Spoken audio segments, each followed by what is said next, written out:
యేసుక్రీస్తు నామములో అందరికీ వందనాలు చెల్లిస్తున్నాం. దేవుని యొక్క వాక్యంలోకి వెళ్దాం. పరిశుద్ధ గ్రంథం నుండి ఈరోజు మనం ఒక పక్షి కొరకు మనం చెప్పుకుందాం. ఒక దేవుడు సృష్టించిన పక్షి కొరకు చెప్పుకుందాం. దేవునికి స్తోత్రం. ఆదికాండం 8వ అధ్యాయము 10-11 వచనాన్ని మనం చదువుకుందాం. ఆ పక్షి పేరు పావురం. మరి 7 దినములు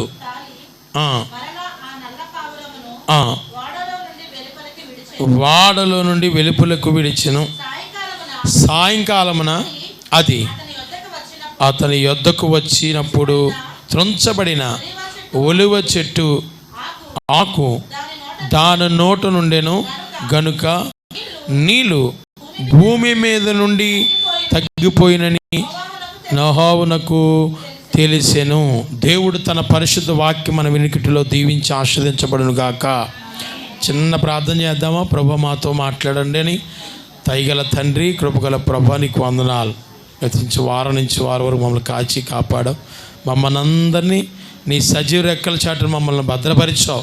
నీ సన్నిధులు ఎంతవరకు నేను స్తుతించే భాగ్యం మాకు ఇచ్చావు. మరి వాక్యంలోకి వెళ్తుండగా నీ మాట్లాడాలని ప్రభువా. అయ్యా, నీ మాట శక్తివంతమైంది, నీ మాట బలమైంది కనుక మాతో మమ్మల్ని ఏ రీతిగా మేము సన్నిధిలో నీ సంఘంలో మేము ఉండాలో, అయ్యా నీ మా జీవితంలో మమ్మల్ని మేము ఎలాగైతే నడవాలో మాతో మీరు మాట్లాడి మమ్మల్ని సరిచేయమని, మమ్మల్ని దీవించమని, వాక్యం ద్వారా మాట్లాడమని, నిలబడి మీ దాసుడు ఏడంతన అభిషేకముతో నింపి ఎందుకు పనికిరంటాను ప్రభా. నా నోటు బోరగా మీరు వాడుకోమని యేసు నామమున అడిగి వేడుకుంటున్నాము తండ్రి. ఆమేన్, ఆమేన్, హల్లెలూయా. చేతులు పైకెత్తలేదు. హల్లెలూయా. మంచి ఎక్సర్సైజ్ అండి బాబు. ఇలాగా పొద్దున్నే లేచి వెళ్ళక్కర్లేదు.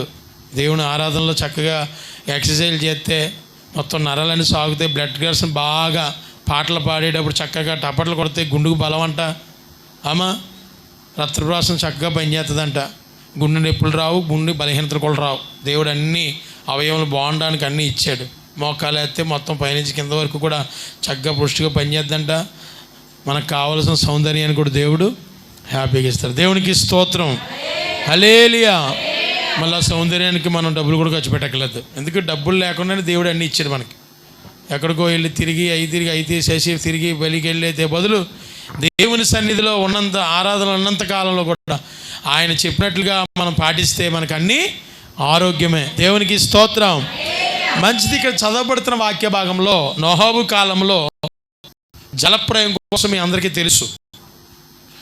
అసలు వారిని ఎందుకు ఆ యొక్క ధోని నోహవుకి ఇచ్చాడంటే, ఉదయకాల సమయంలో నోహవు యొక్క కృప ఏంటో మేము చెప్పుకున్నాం. అక్కడ ఉదయకాల సమయంలో అందరూ కూడా విన్నారు. చక్కని వర్తమానం దేవుడు వారితో మాట్లాడాడు. దేవునికి స్తోత్రులియా.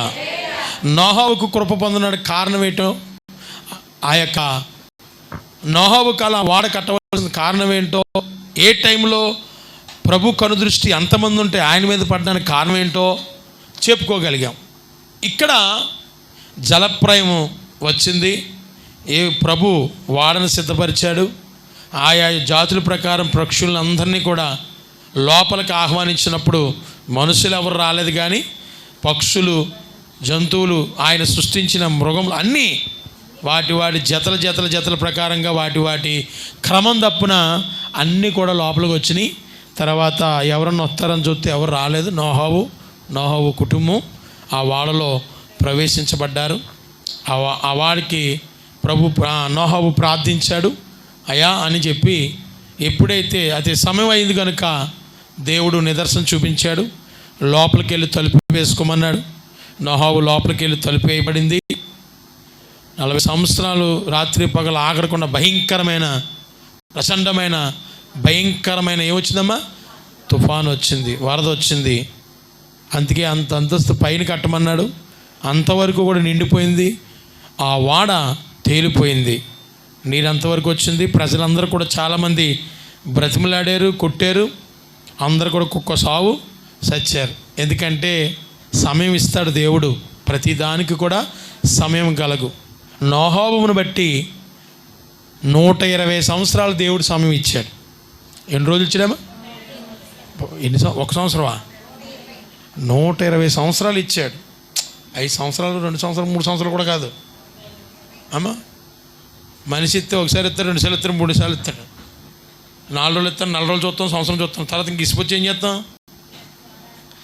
ఇసుకొచ్చేస్తుంది. ఇంకా పిల్ల అయినా తల్లి అయినా అందరూ అయినా పైకి ఉన్నా సరే లోపల మొత్తం ఇంకా ఇరిగిపోద్ది.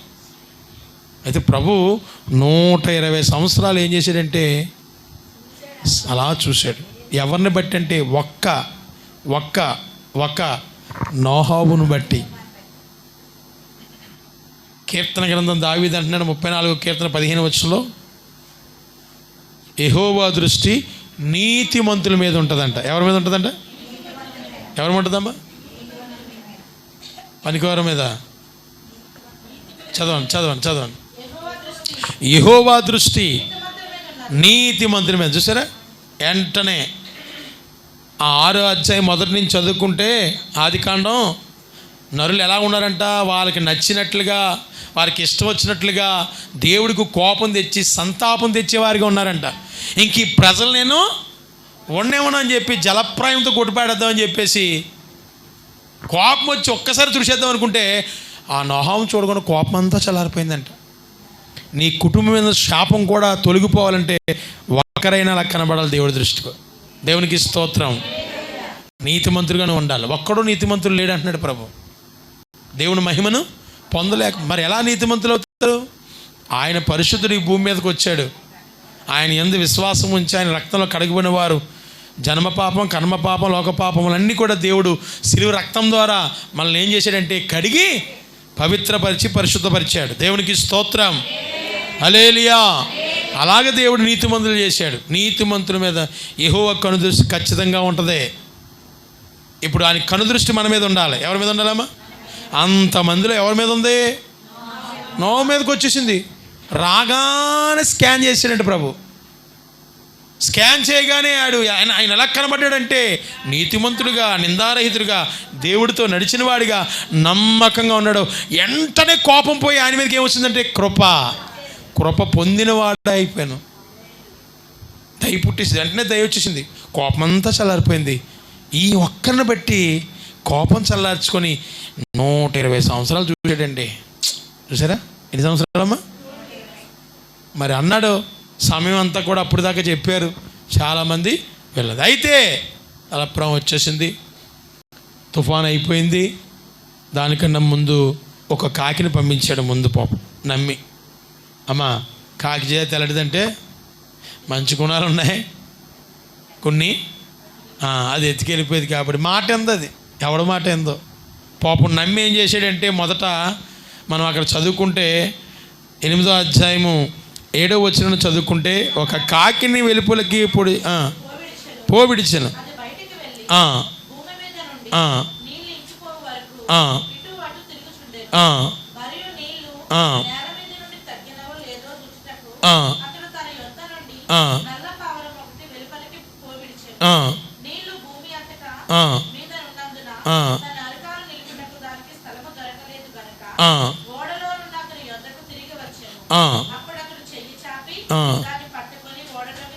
చూడండి, పావురం కన్నా ముందు ఎవరిని దేని పంపించారు? కాకి బుద్ధి అది ఏం చేసిందంటే వెళ్ళింది, రాలేదు. ఇంకా ఆ కుళ్ళిపోయిన ఆ బుద్ధి మారదు కదా, చచ్చిపోయిన కుళ్ళిపోయిన అన్నీ కనబడగానే అక్కడ ఆగి అది పొడుచుకుంటూ తినుకుంటూ ఎవరిని మర్చిపోయిందంటే ఇప్పుడు దాకా జలప్రవంలో పోకుండా కాపాడినందుకు ఆయన మర్చిపోయింది.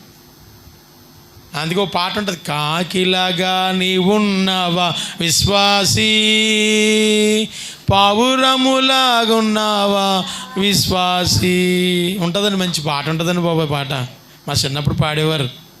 ఏదో కొంత గుర్తు వచ్చింది, బుక్ ఉంటే వాడేస్తాం కానీ. హల్లెలూయా. ఇప్పుడు అవి ఏం లేవు కదా, కాకిలు లేవు, పావురాలు లేవు, అన్నీ అంతే వేరే. హల్లెలూయా. అయితే పావురాన్ని విడిచిపెడితే పావురం ఏం చేసిందంటే చాలా నమ్మకంగా వెళ్ళింది. ఆ నీళ్ళు ఎక్కడ కూడా లేవు కనుక తిరిగి మళ్ళీ ఒక ఒలివ ఆకును పట్టుకొని ఎవరైతే పంపించారో మళ్ళీ అక్కడికి వచ్చి చక్కగా ఏం చేసిందంటే తిరిగి వచ్చి దేని నిమిత్తం పంపించారో పని ముగించుకొని నమ్మకంగా తిరిగి వచ్చింది. దేవునికి స్తోత్రం. హల్లెలూయా. పావురం చాలా గొప్పది. పావురానికున్న 7 గుణాలు ఉన్నాయంటే పావురానికి. ఎన్నమ్మా? దేవుడు పావురంలాగా దేవుడు మనల్ని పోల్చాడు. ఎన్ని లక్షణాలు ఉన్నాయమ్మా? 7 లక్షణాలు. ఆ లక్షణాలు మనం కూడా కలిగి ఉంటే లోకాసు వార్త చదువుకుందాం. ప్రభు దగ్గరికి ఆయన బాప్తీసం పొందగానే ముందుగా వచ్చినది పరిశుద్ధాత్మ నిదర్శనం ఏంటంటే పావురం వచ్చి వాలిందంట. 3వ అధ్యాయము 21-22 వచనం చదువుకుందాం. ప్రజలందరూ యేసు ప్రభు కూడా ఈ భూమి మీదకి వచ్చి మాదిరి చూపించాలి కాబట్టి ఆయన బాప్తీసము పొందారు.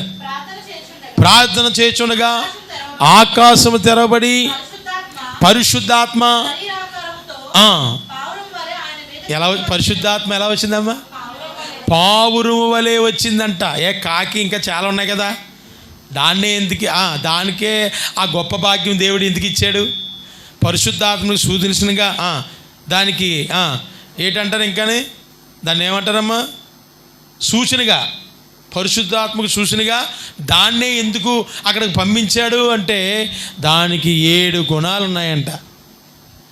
యేసు ప్రభు గారు భూమి మీదుగా మానవుడిగా జన్మించిన తర్వాత బ్రతికిన తర్వాత ఆయన కూడా మాదిరి చూపించాలి కాబట్టి ప్రతి ఒక్కరు కూడా బాప్తీసం పొందాలని, నమ్మి బాప్తీసం పొందిన వాడు రక్షించబడతాడు, నమ్మని వాడికి శిక్ష ఉందని చెప్పి ఆయన కూడా ఏం చేశాడంటే కొందరితో యోహాను గారు ఏం చేశారంటే బాప్తీసము యేసు ప్రభు గారికి ఇచ్చారు. దేవునికి స్తోత్రం. ఆయన వస్తుండగానే యోహాను ఏమన్నాడంటే ఆయన చెప్పులు పట్టుకోవడానికి కూడా నేను పాత్రును కాను అన్నాడు. అయితే మరి ముందుగా పుట్టాడు కాబట్టి ఆయన ఏం చేయాలి? అక్కడ ఇవ్వాలి. ఒక సేవకుడు అంటూ ఉండాలి కాబట్టి ఆ రోజు యోహాన్ని ఏర్పరచుకున్నాడు. ఆ బాప్తీసం పొందగానే వెంటనే ఆకాశము నుండి ఏమొచ్చిందంటే పరిశుద్ధాత్మగా ఆకారంలో ఒక ఆకారం పావురం వలె ఆయన దగ్గరికి వచ్చి తల మీద వచ్చి ఏం చేసిందంట? వాలిందంట. దేవునికి స్తోత్రం. బాప్తీసం పొందుకున్న వాళ్ళందరూ కూడా నెక్స్ట్ ఏం చేయాలంటే ఇప్పుడు పరిశుద్ధాత్మతో నింపబడాలి. ఆత్మ లేనివాడు నా వాడు కాదు. ఇప్పుడు ఆ పరిశుద్ధాత్మ వలె మనం సంఘములో దేవుడికి తోడుగా ఉండాలి అంటే పావురంలాగా మీరు ఏం చేయాలంట? నడవాలి. ఇప్పుడు పావురానికున్న గుణాలు మనం త్వరగా చూసుకుందాం. దేవునికి స్తోత్రం. ఆ పావురానికున్న గుణం బైబిల్లో కూడా కొన్ని విషయాలు చెప్పబడుతున్నాయి. మొట్టమొదటి గుణం, పావురంలో చేదు కట్టు ఉండదు. ఏముండదంటమ్మా? మొట్టమొదటి పావురంలో చేదు అనేది ఉండదు. అన్నిటికీ చూడండి చేదు కట్టు ఉంటుంది. అది చిదిగింది అనుకోండి, చేపల కూర కోసినప్పుడు కానీ చేపకు సరిగ్గా కోయిపోతే చేకొట్టి చిదిగింది అనుకోండి, మొత్తం అంతా కూడా చేపల పులుసు ఏమైపోద్ది? మొత్తం సేదైపోద్ది. కూర అంతా సేదే. అందుకే పరిశుద్ధాత్మ సాదృశ్యంగా దాన్ని ఎందుకు చేయమందంటే అది చేదు లేనిది. బైబిల్ గ్రంథంలో రూతు గ్రంథాన్ని మనం చదువుకున్నట్లయితే 1:20 ఉంటుంది. నయోమి అనబడిన ఆవిడ నన్ను మారా అనండి కానీ నయోమి అనద్దు అన్నది. దేవునికి స్తోత్రం. నయోమి క్రీస్తుని కలిగినది, ప్రభువుని ఎరిగినది. అందుకే ఆమె పేరు నయోమి. నయోమి అనే మాటకి అర్థం ఏంటంటే మధురము. తన జీవితం అంతా కూడా దేవుడు ఎలా చేశాడంటే మధురముగానే చేశాడు. అయితే ఆమె ఆ బెత్లెహేము నుండి పట్టణాన్ని విడిచిపెట్టి మోయాబు దేశానికి వెళ్ళడం జరిగింది. శపితమైన పట్టణానికి వెళ్ళింది. దేవుడికి దూరం అయింది. చేయకూడని క్రియలు చేయడం వల్ల ఆమె నష్టపోయింది. దేవుని శాపాన్ని తెచ్చుకుంది.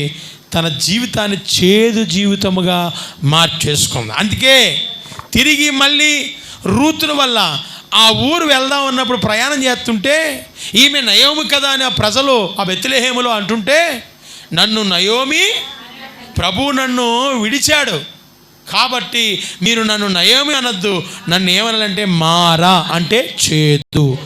చేదైన అనుభవాలు మన జీవితానికి రావడానికి మొట్టమొదటి కారణం ఏంటంటే దేవుడికి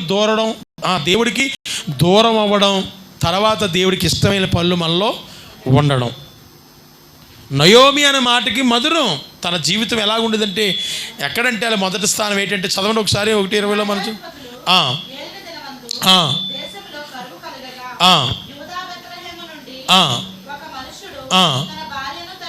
చూసారా, ఏ బెత్లెహేమ్ అంట. ఏటమ్మా? యూదా బెత్లెహేమ్ అనుకో, రొట్టెల గృహం.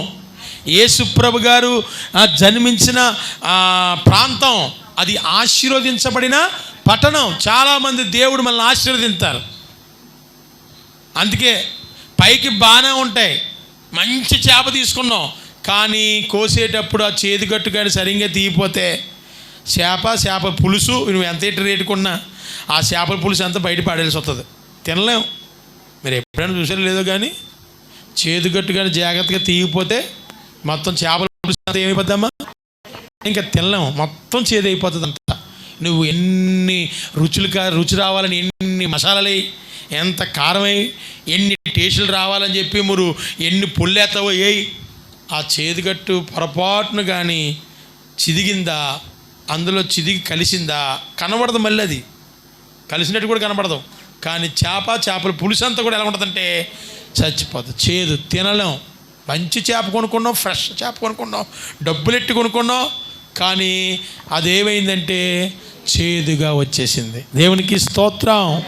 నీ జీవితాన్ని కూడా దేవుడు మధురముగా, తీయగా, విలువగా దేవుడిని కోరుకొని ఆయన దగ్గర ఉన్నని చెప్పి నేను నిలువుగా పెడదామంటే నీ క్రియలను బట్టి, పరిస్థితులను బట్టి ఏమవుతుందంటమ్మా, మారా అనమంటుంది. నయోమి ఏమనమంటుందమ్మా? ఎందుకంటే భర్తను పోగొట్టుకుంది, కొడుకులను పోగొట్టుకుంది, అందరూ పోయారు, ఒక్కరితో అయిపోయింది. అన్నీ పోయినాయి, అన్నీ కలిగి వెళ్ళింది, పిల్లలతో భర్తతో కలిగి వెళ్ళింది. కానీ తిరిగి మాత్రం ఎలా వచ్చిందంటే ఒంటరిగా వచ్చింది. అందుకే అక్కడ అలా అన్నమాట. దేవునికి స్తోత్రులయ్యా. అందుకే పావురాని పరిశుద్ధాత్మపూర్వకంగా దేవుడు గుర్తించి ఇవ్వడానికి మొట్టమొదటి కారణం ఏంటంటే పావురములో ఏముండదంట, చేదుగట్టు ఉండదు. మనలో కూడా దేవుడు మనల్ని దీవించాలి, దేవుడు మనల్ని ఆశీర్వదించాలంటే చేదైన ఏమైనా ఉంటే, మనకి దేవుడికి ఇష్టం లేని ఏమైనా తీసి పాడేసుకోవాలి. అప్పుడు దేవుని ఆత్మ మనలో నిలబడుతుంది. దేవునికి స్తోత్రులయ్యా. పరిశుద్ధాత్మతో నువ్వు ఖచ్చితంగా నీకు దేవుడు అనుగ్రహిస్తాడు. నేను చెప్పాను నా బైబిల్ ట్రైనింగ్లో, అందరూ పొందేసుకుంటున్నారు పరిశుద్ధాత్మ. 3 రోజులు సభలు పెట్టారు. బైబిల్ ట్రైనింగ్ అంతా అయిపోయిన తర్వాత చెప్పాను కదా, మీకు చాలాసార్లు చెప్పాను కదా, ఇంకా ఆఖరి మూమెంట్లో కోటాలు పెట్టారన్నమాట. అందరు భాషలు మాట్లాడుతున్నారు. మొదలెట్టగానే వాక్యం వింటున్నారు, చక్కగా అన్నీ చాలా అద్భుతంగా భాషలు మాట్లాడుతున్నారు. అందరూ పరిశుద్ధాత్మని నింపడుతున్నారు. నేను మాత్రం ఇలా చూస్తున్నాను, నాకు రావట్లేదు. మరి ఇది ఎక్కడ కూడా బాబు అని ఫీలింగ్. వీళ్ళందరూ పొందుకుంటున్నారు, నాతో పాటు వచ్చిన వాళ్ళే అందరూ పొందుకుంటున్నారు, నేను ఎంత పొందుకు, అన్నీ వదిలేసి వచ్చాను కదా, ట్రైనింగ్ అవుతున్నాను కదా, నాకు దేవుని ఆత్మ ఇవ్వాలి కదా అన్నప్పుడు అలా ఆలోచిస్తుంటే వారు కోటాలకు మంచి సేవకులను పిలిచారు. ఒక దైవజనుడు దూరం నుంచి వచ్చారన్నమాట. దొరలతో తీసుకొచ్చి అభిషేకించారు మమ్మల్ని. అంత కథ ఉంటుంది. అక్కడ అభిషేకించబడాలి, మళ్ళీ పునాదైన మళ్ళీ ఇక్కడికి వచ్చి మళ్ళీ మా కుటుంబాన్ని మమ్మల్ని ఎవరో పెళ్ళి అయినప్పుడు మళ్ళీ అన్ని సంవత్సరాలు అభిషేకించబడిన మళ్ళీ మేమందరం కూడా దైవజనుల ద్వారా మా పునాది ఇది కాబట్టి మళ్ళీ తీసుకొచ్చి అభిషేకించబడి అప్పుడు సేవలోకి అప్పుడు నిలబడ్డాం. అప్పుడు దాకా అలా ఎలా పడతారో నిలబడితే మన పని అయిపోయినట్టే. ఎక్కడ సావా అన్నట్టు ఉందన్నమాట. సేవ ఎలా ఉంటుందంటే సావా అంటుంది, తట్టుకోలేము. మొదట బాగుంటుంది, నాకు బాగుండేది మొదట, ఎవరు లేక ఏమి లేక హబ్బా పెట్టిన కొట్టు ఒళ్ళు పెడేసుకొని హ్యాపీగా ఉన్నట్టు ఉండేది. రాను వస్తుంటాయి. అవన్నీ మనం ఏం చేయాలంటే తట్టుకోగలగాలి. మాటలు అందరూ చెప్తాం కానీ తట్టుకోలేము. చిన్న బాధ వస్తేనే తట్టుకోలేము. కానీ సేవకుడు బాధ మీకు తెలియదు. దేవునికి స్తోత్రలియా, హల్లెలూయా. అవన్నీ తట్టుకోగలగాలంటే దేవుని అభిషేకం, దేవుని పిలుపు, దేవుని ఏర్పాటు ఉన్నప్పుడు ఎన్ని రానివ్వండి, ఎన్ని ఆటుపోట్లు రానివ్వండి, నిలబడగలుగుతాం, జయిస్తాం. దేవునికి స్తోత్రం. అందరూ పొందేసుకుంటున్నాడు. 2వ రోజు వచ్చేసింది. ఇంకా ఉండబట్టలకి ఏం చేశానంటే అక్కడ పెట్టోటి ఇచ్చారు, పెట్టి నాకు ఇప్పుడు ఎనపెట్టి బట్టలు ఎట్టుకెళ్ళనమాట. ఇంక పెట్టిలో మొత్తం తీసి ఉతికిని కూడా తీసేసి అందులో సర్దేశాను. సర్దేసి ప్రభా మా వాళ్ళు చెప్తున్నాను, ఇగో ఈ రోజుగా నాకు కానీ రాకపోతే పెట్టి సర్దేశాను, సేవ లేదు, ఏ గొడవ లేదు, ఇక్కడతో కథం అని చెప్పేసి సేవ చేయను, ఏం చేయని చెప్పేసి వెళ్తా అన్నమాట. అలా కాదు, ప్రార్థన చేద్దాం ఈరోజు ఎలాగైనా, ఓ ప్రభుని అడుగుతాను ఈరోజు ఎలాగైనా సరే. వాక్యంతో విన్నానమాట, దైవజనుడు మాట్లాడుతున్నమాట. పరిశుద్ధాత్మ అంటే ఆసిమాసి కాదో, నీలో ఎంత చిన్న పొరపాటు ఉన్న దేవుని శక్తి మన మీదకి దిగి రాదని మాట్లాడారు. అవునా అని చెప్పేసి ఒకవేళ నువ్వు మర్చిపోతే దేవుని అడిగితే ప్రతిదీ జ్ఞాపం చేస్తాడు, నీకు దర్శనం ఇస్తాడు అన్నాడు. ఆ రాత్రికి చాలా సేపు మోకాలేసి పరిశుద్ధాత్మ కోసం ఇంచుమించు అక్కడ ఆరాధన అయిపోయింది, ప్రార్థన అయిపోయింది, ఎవరికారు పడుకుంటున్నారు. 1 గంట నుంచి 3 గంటల దాకా మోకాల మీద నిలబడి ప్రార్థన చేశాను. ప్రభువా ఏదైనా మర్చిపోయిన జ్ఞాపం చేయమంటే ఏదో మెరుపు తీగలా నా కంటికి కనిపించింది అన్నమాట. పెద్ద పెద్దవన్నీ కూడా ఏం చేశాను, కానీ చిన్నది మాత్రం ఏం చేయలేదంటే వదులుకూడదు. అది చూస్తే చాలా చిన్నదమ్మా, అది చూస్తే చాలా చిన్నదే. దేవునికి స్తోత్రం. చాలా అది చిన్నదే. అందుకంటారు కదా బైబిల్లో, పులుసుని పనిది కొద్దిగా ఉన్న పిండంతా కూడా ఏమైపోద్దంటే పాడైపోతుంది. పరిశుద్ధాత్మ రావాలంటే ఆ చిన్నది కూడా, చాలాసార్లు మనం పెద్ద పెద్ద అన్నీ వదిలేస్తాం, చిన్న చిన్నవి పర్లేదు అనుకుంటాం. ఆ పనులే మనకి గోతులు తీసేస్తాయి. ఇంకా అర్థమైనట్టు చెప్పాలంటే చాలాసార్లు చెప్పాను, మళ్ళీ చెప్తాను. పెద్ద పెద్ద దెబ్బలు తగిలితే వెంటనే ట్రీట్మెంట్ చేయించేసుకుంటాం. చిన్న దెబ్బ వచ్చినప్పుడు అసిరేట్ చేస్తాం. ఆ చిన్న దెబ్బ అసిరేట్ చేస్తుంది, పెద్ద అయింది, కొన్ని రోజులు పెట్టింది, లేట్ అయిన తర్వాత అమ్మ కొద్దిగా బలహీనం అయిన తర్వాత అప్పుడు బయటపడతాయి. అసిరేట్ చేస్తాం. చిన్నవి అసిరేట్ చేస్తే గోరుతో పోయేది గొడ్డల దాకా వస్తుంది. చిన్నదైనా పెద్దదైనా చిన్నదాన్నే చాలా చేస్తాడు. పెద్ద పాము ఏమి ఎక్కదంట, ముదిరిపోయిన పాము దగ్గర విషం ఎక్కువ ఉంటుందంట, తక్కువ ఉంటుందంట. చిన్న పిల్లగానికి అరిసింది అనుకో, వెంటనే అక్కడ స్మార్ట్లో చచ్చిపోతా ఉంటాం. విషం ఎక్కువ ఉంటుందండి, ఇది పుట్టింది కదా, అది బాగా విషం బాగా ఉంటుందంట. చిన్నపిల్ల పాము పిల్ల అయితే పిల్లకి ఎక్కువ ఉంటుందంట, తల్లికి తక్కువ. మరి ఓపిక అయిపోద్ది కదా, పొడిసి ఉంటుంది. దేవునికి స్తోత్రలియా. అలాగే అమ్మా మన విషయాల్లో కూడా చాలామంది పెద్ద అన్నీ కనిపించి అన్నీ వదిలేస్తాం. ఈ చిన్నది కదా, చిన్నది కదా పర్లేదు అనుకుంటాం. ఆ పర్లేదు అనేదే ఆ సొక్క పొద్దునకి ఏమైపోద్దమ్మా. మా పాత ఇంట్లో ఉన్నప్పుడు తాటికిల్లు మేడం, అది ఆ తాటికింటికి ఉన్నప్పుడు వర్షం వచ్చేసింది. వర్షం వస్తే మరి పడుకోవడం కూడా చోటు ఉండేది కాదు. అక్కడో దాకా, అక్కడో బింది, అక్కడో బకెటు, అక్కడో గిన్నె, అక్కడొక చొంబు, అవన్నీ పెట్టేవారు చుట్టుపక్కలంతానే. ఇంకంతా కాపలే. మేము నేను చిన్నగా ఒక్కడ ఉండమన్నమాట. అప్పుడు అలా పడుకున్నాం అనమాట. మా కాపలు ఎవరు, మా నాన్నగారు, మా అమ్మగారు నిద్రగా ఆగేవారు కాదు. అప్పుడు మా అమ్మగారు మేము వేసేసేవాళ్ళు, మా నాన్నగారు మాత్రం అలా కాపలు ఉండేవారు. పొద్దున్న వేసినప్పుడు గిన్నెలన్నీ నెట్టుకెళ్ళి బయట వేసేవారు, నిండిపోయి అన్నీ. ఇప్పుడేం వర్షాలు, ఇప్పుడు ఏం లేవండి బాబు, వర్షాలు లేవు. అయ్యి బాబు అప్పుడు వచ్చే వర్షం మామూలు కాదు, మామూలు వర్షాలు. నిండి సాముతారు ముందే నిండిపోయింది. మెయిన్ రోడ్డు ఇప్పుడు కూడా నిండిపోయి చూడండి, అదంతా పొలం. ఇక్కడ నిండది, ఇది ఎత్తు, మళ్ళీ అది పొలం. అది ఉత్తుని ఏను కొంత గట్టి కొట్టిందంటే మొత్తం రేసులుపేట మొత్తం ఆ మార్కెట్ మొత్తం అన్నీ అయిపోతాయి, నిండిపోతాయి. మెయిన్ రోడ్లోంచి వచ్చిందంతా ఆ దిగు మాట ఇక్కడ అది అన్నీ అక్కడ వచ్చి పడిపోతాయి, కాలంలోకి నిండిపోతాయి. దేవునికి స్తోత్రలియా, హల్లెలూయా, హల్లెలూయా. ఆ రాత్రి ప్రార్థన చేసి ఆ చిన్న చూపిస్తే అప్పుడు పొరపాటు కనుక్కొని ఏడుకొని, ప్రభా ఏదైతే నా తప్పు, చిన్నదేనా, ఈ చిన్నదానికా అంటే సరే ప్రార్థన చేసుకుని. నాతో పాటు ఒక అమ్మాయి వచ్చింది, ఆవిడ బైబిల్ ట్రైనింగ్కే. ఆవిడ వరం ఏంటంటే పరిశుద్ధాత్మ పొందేసింది, అన్ని పొందేసింది. నేను ఇంటికి వెళ్ళేటప్పుడు ప్రభా బైబిల్ కాదు పూజ చేసేటప్పటికి నాకు ఏ దర్శనం వస్తుందో ఆ దర్శనం ఇవ్వాలంటే నెరవేర్చబడాలి. ఆవిడగా అది అడుగుతుందంట. ఆఖరిలో ఆ రాత్రి తెల్లజాను 3 గంటలకి దర్శనం వచ్చిందంట. నేను భాషలతో మాట్లాడుతుంటే పరిశుద్ధాత్మతో నింపబడినట్టు. ఆ యొక్క డైరెక్టర్ గారు ఎవరిని మెచ్చుకోలేదు. మైక్ ఇప్పుడు వచ్చి పట్టుకోలేదు, అప్పుడు అసలు నిలబడలేదు, ప్రార్థన కూడా చేయమనేవారు. రాసి నా కాళ్ళు వణుకుపోయి చెప్పడం కూడా చేత కాదు. వీళ్ళందరూ సండే స్కూల్కి వెళ్ళి అట్లకి వెళ్ళేవారు. నేను సండే స్కూల్కి వెళ్ళి సరిగ్గా వెళ్ళేవారు కాదు, ఏం వెళ్ళలేదు. అప్పుడు తెలిసి అనవసరంగా వెళ్తే బాగుంటారా బాబు, ఈ కథలు నేర్చుకుని ప్రార్థన నేర్చుకుందును, ఈ పాటలు నేర్చుకుందును అని ఎంత భయపడేమన్నాం. అయితే ఆ రోజు అలాగా మాట్లాడుతున్నప్పుడు ఆ దర్శనం వచ్చింది. నేను కూడా అదే అడిగాను, లేకపోతే పెట్టితే రెడీ చేసిన బట్టలని ఇంటికి వెళ్ళిపోతాను అనుకున్నాను. ఏం చేస్తాడు దేవుడే చేయాలని చెప్పాను. ఆ మార్నింగ్ 3వ రోజు ఉదయం ప్రార్థన చేస్తున్నారు వారు గారుగా, అందరూ మళ్ళీ అప్పుడే భాషలు మాట్లాడుతున్నారు. నేను మాత్రం అటు ఇటు చూస్తున్నాను, ఏంటి ఇంకా రావట్లేదు అనుకుంటున్నాను. సరే కళ్ళు మూసుకొని ఏకీపించండి అన్నారు. అలా ఏకీపించాను.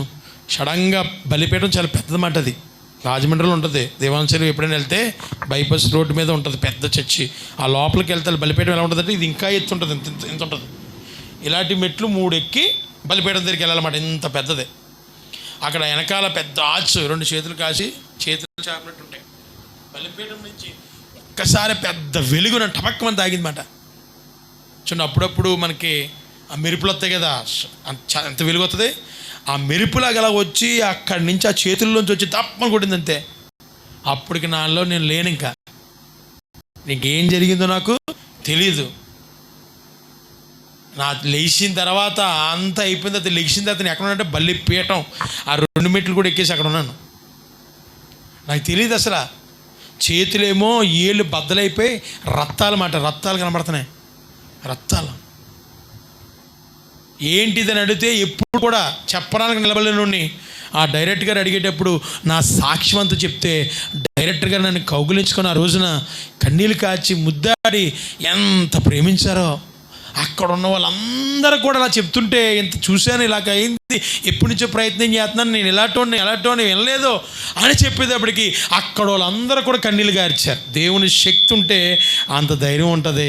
ఒక్కొక్క హృదయాన్ని దేవుడు ఏం చేస్తాడంటే తాగుతాడు. దేవునికి స్తోత్రాలయ్యా. ఆ రోజు పట్టుకున్నాను నేను మైక్ అంతే. అదే పట్టుకోవడం. బైబిల్ కాలేజీకి వెళ్ళాను కానీ 7 సంవత్సరాలు పరిచయం ముందు వంగి నలిగి పాస్టర్ గారి దగ్గర ఎంతో పరిచయం చేశాను కానీ పరిశుద్ధాత్మ అక్కడ పొందుకున్నాను. అప్పుడే దేవుడు వాగ్దానం ఇచ్చాడు నాకు. దేవునికి స్తోత్రం, హల్లెలూయా. అందుకే దేవుడు బిడ్డలారా, చేదైనది మనలో ఏమీ ఉండకూడదు. నీలో దేవుడికి ఇష్టం లేనివి దూరంగా నువ్వేం చేయాలంటే తొలగించిన ఎడలా అంటాడు. ఎక్కడ చదువుకున్నాం మనం? యోబు గ్రంథం మనం చదువుకున్నట్లయితే చూడండి ఒకసారి, ఆ మాట చూడండి ఒకసారి. చక్కని మాట మనకు కనబడుతుంది. త్వరగా 22వ అధ్యాయము 23వ వచనం. సర్వశక్తిని వైపు నువ్వు తిరిగిన ఎడలా నీ గుడారంలోన, అమ్మ గుడారం అంటే ఏ గుడారం? మన ఇల్లా? హృదయం అనే గుడారములో ఉన్న దుర్మార్గత్వం, చేదైన అనుభవం, దేవుడికి ఇష్టం లేనివి నువ్వు దూరంగానంట. దగ్గరుంటే మళ్ళీ తీసుకుంటావు. తొలగించాలి. ఇంకా ఎక్కడ తొలగించాలంటమ్మా?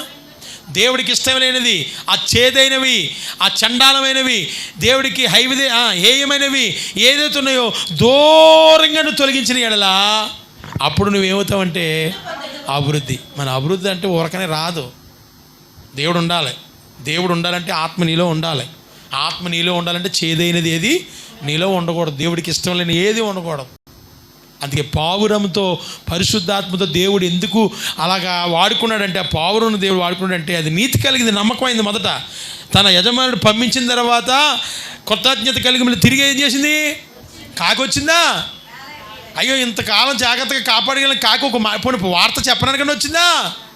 కృతజ్ఞత లేదు దానికి. వెళ్ళిపోయి ఆ కుళ్ళిపోయిన దాని బుద్ధి పోలేదు. ఆ బుద్ధి పోగొట్టుకోక ఏం చేసిందంటే ఆ చచ్చిపోయిన కులిసేవాళ్ళ దగ్గరికి వెళ్ళి పొడుచుకొని తినేస్తుంది అక్కడంతే.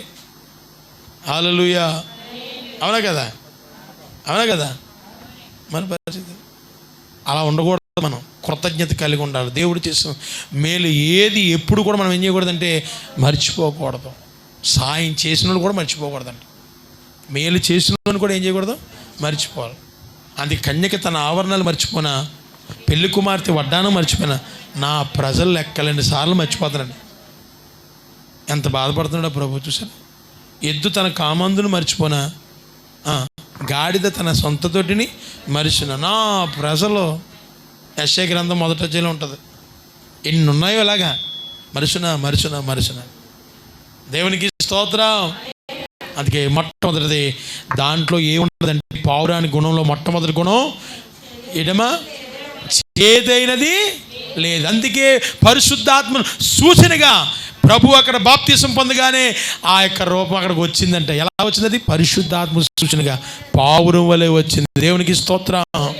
ఎప్పుడైనా నీ మీదకి పరిశుద్ధాత్మ నీ ఇంట్లో దేవుడు ఉండాలనుకుంటే ఆ పావురం ఖచ్చితంగా కనబడుతుంది.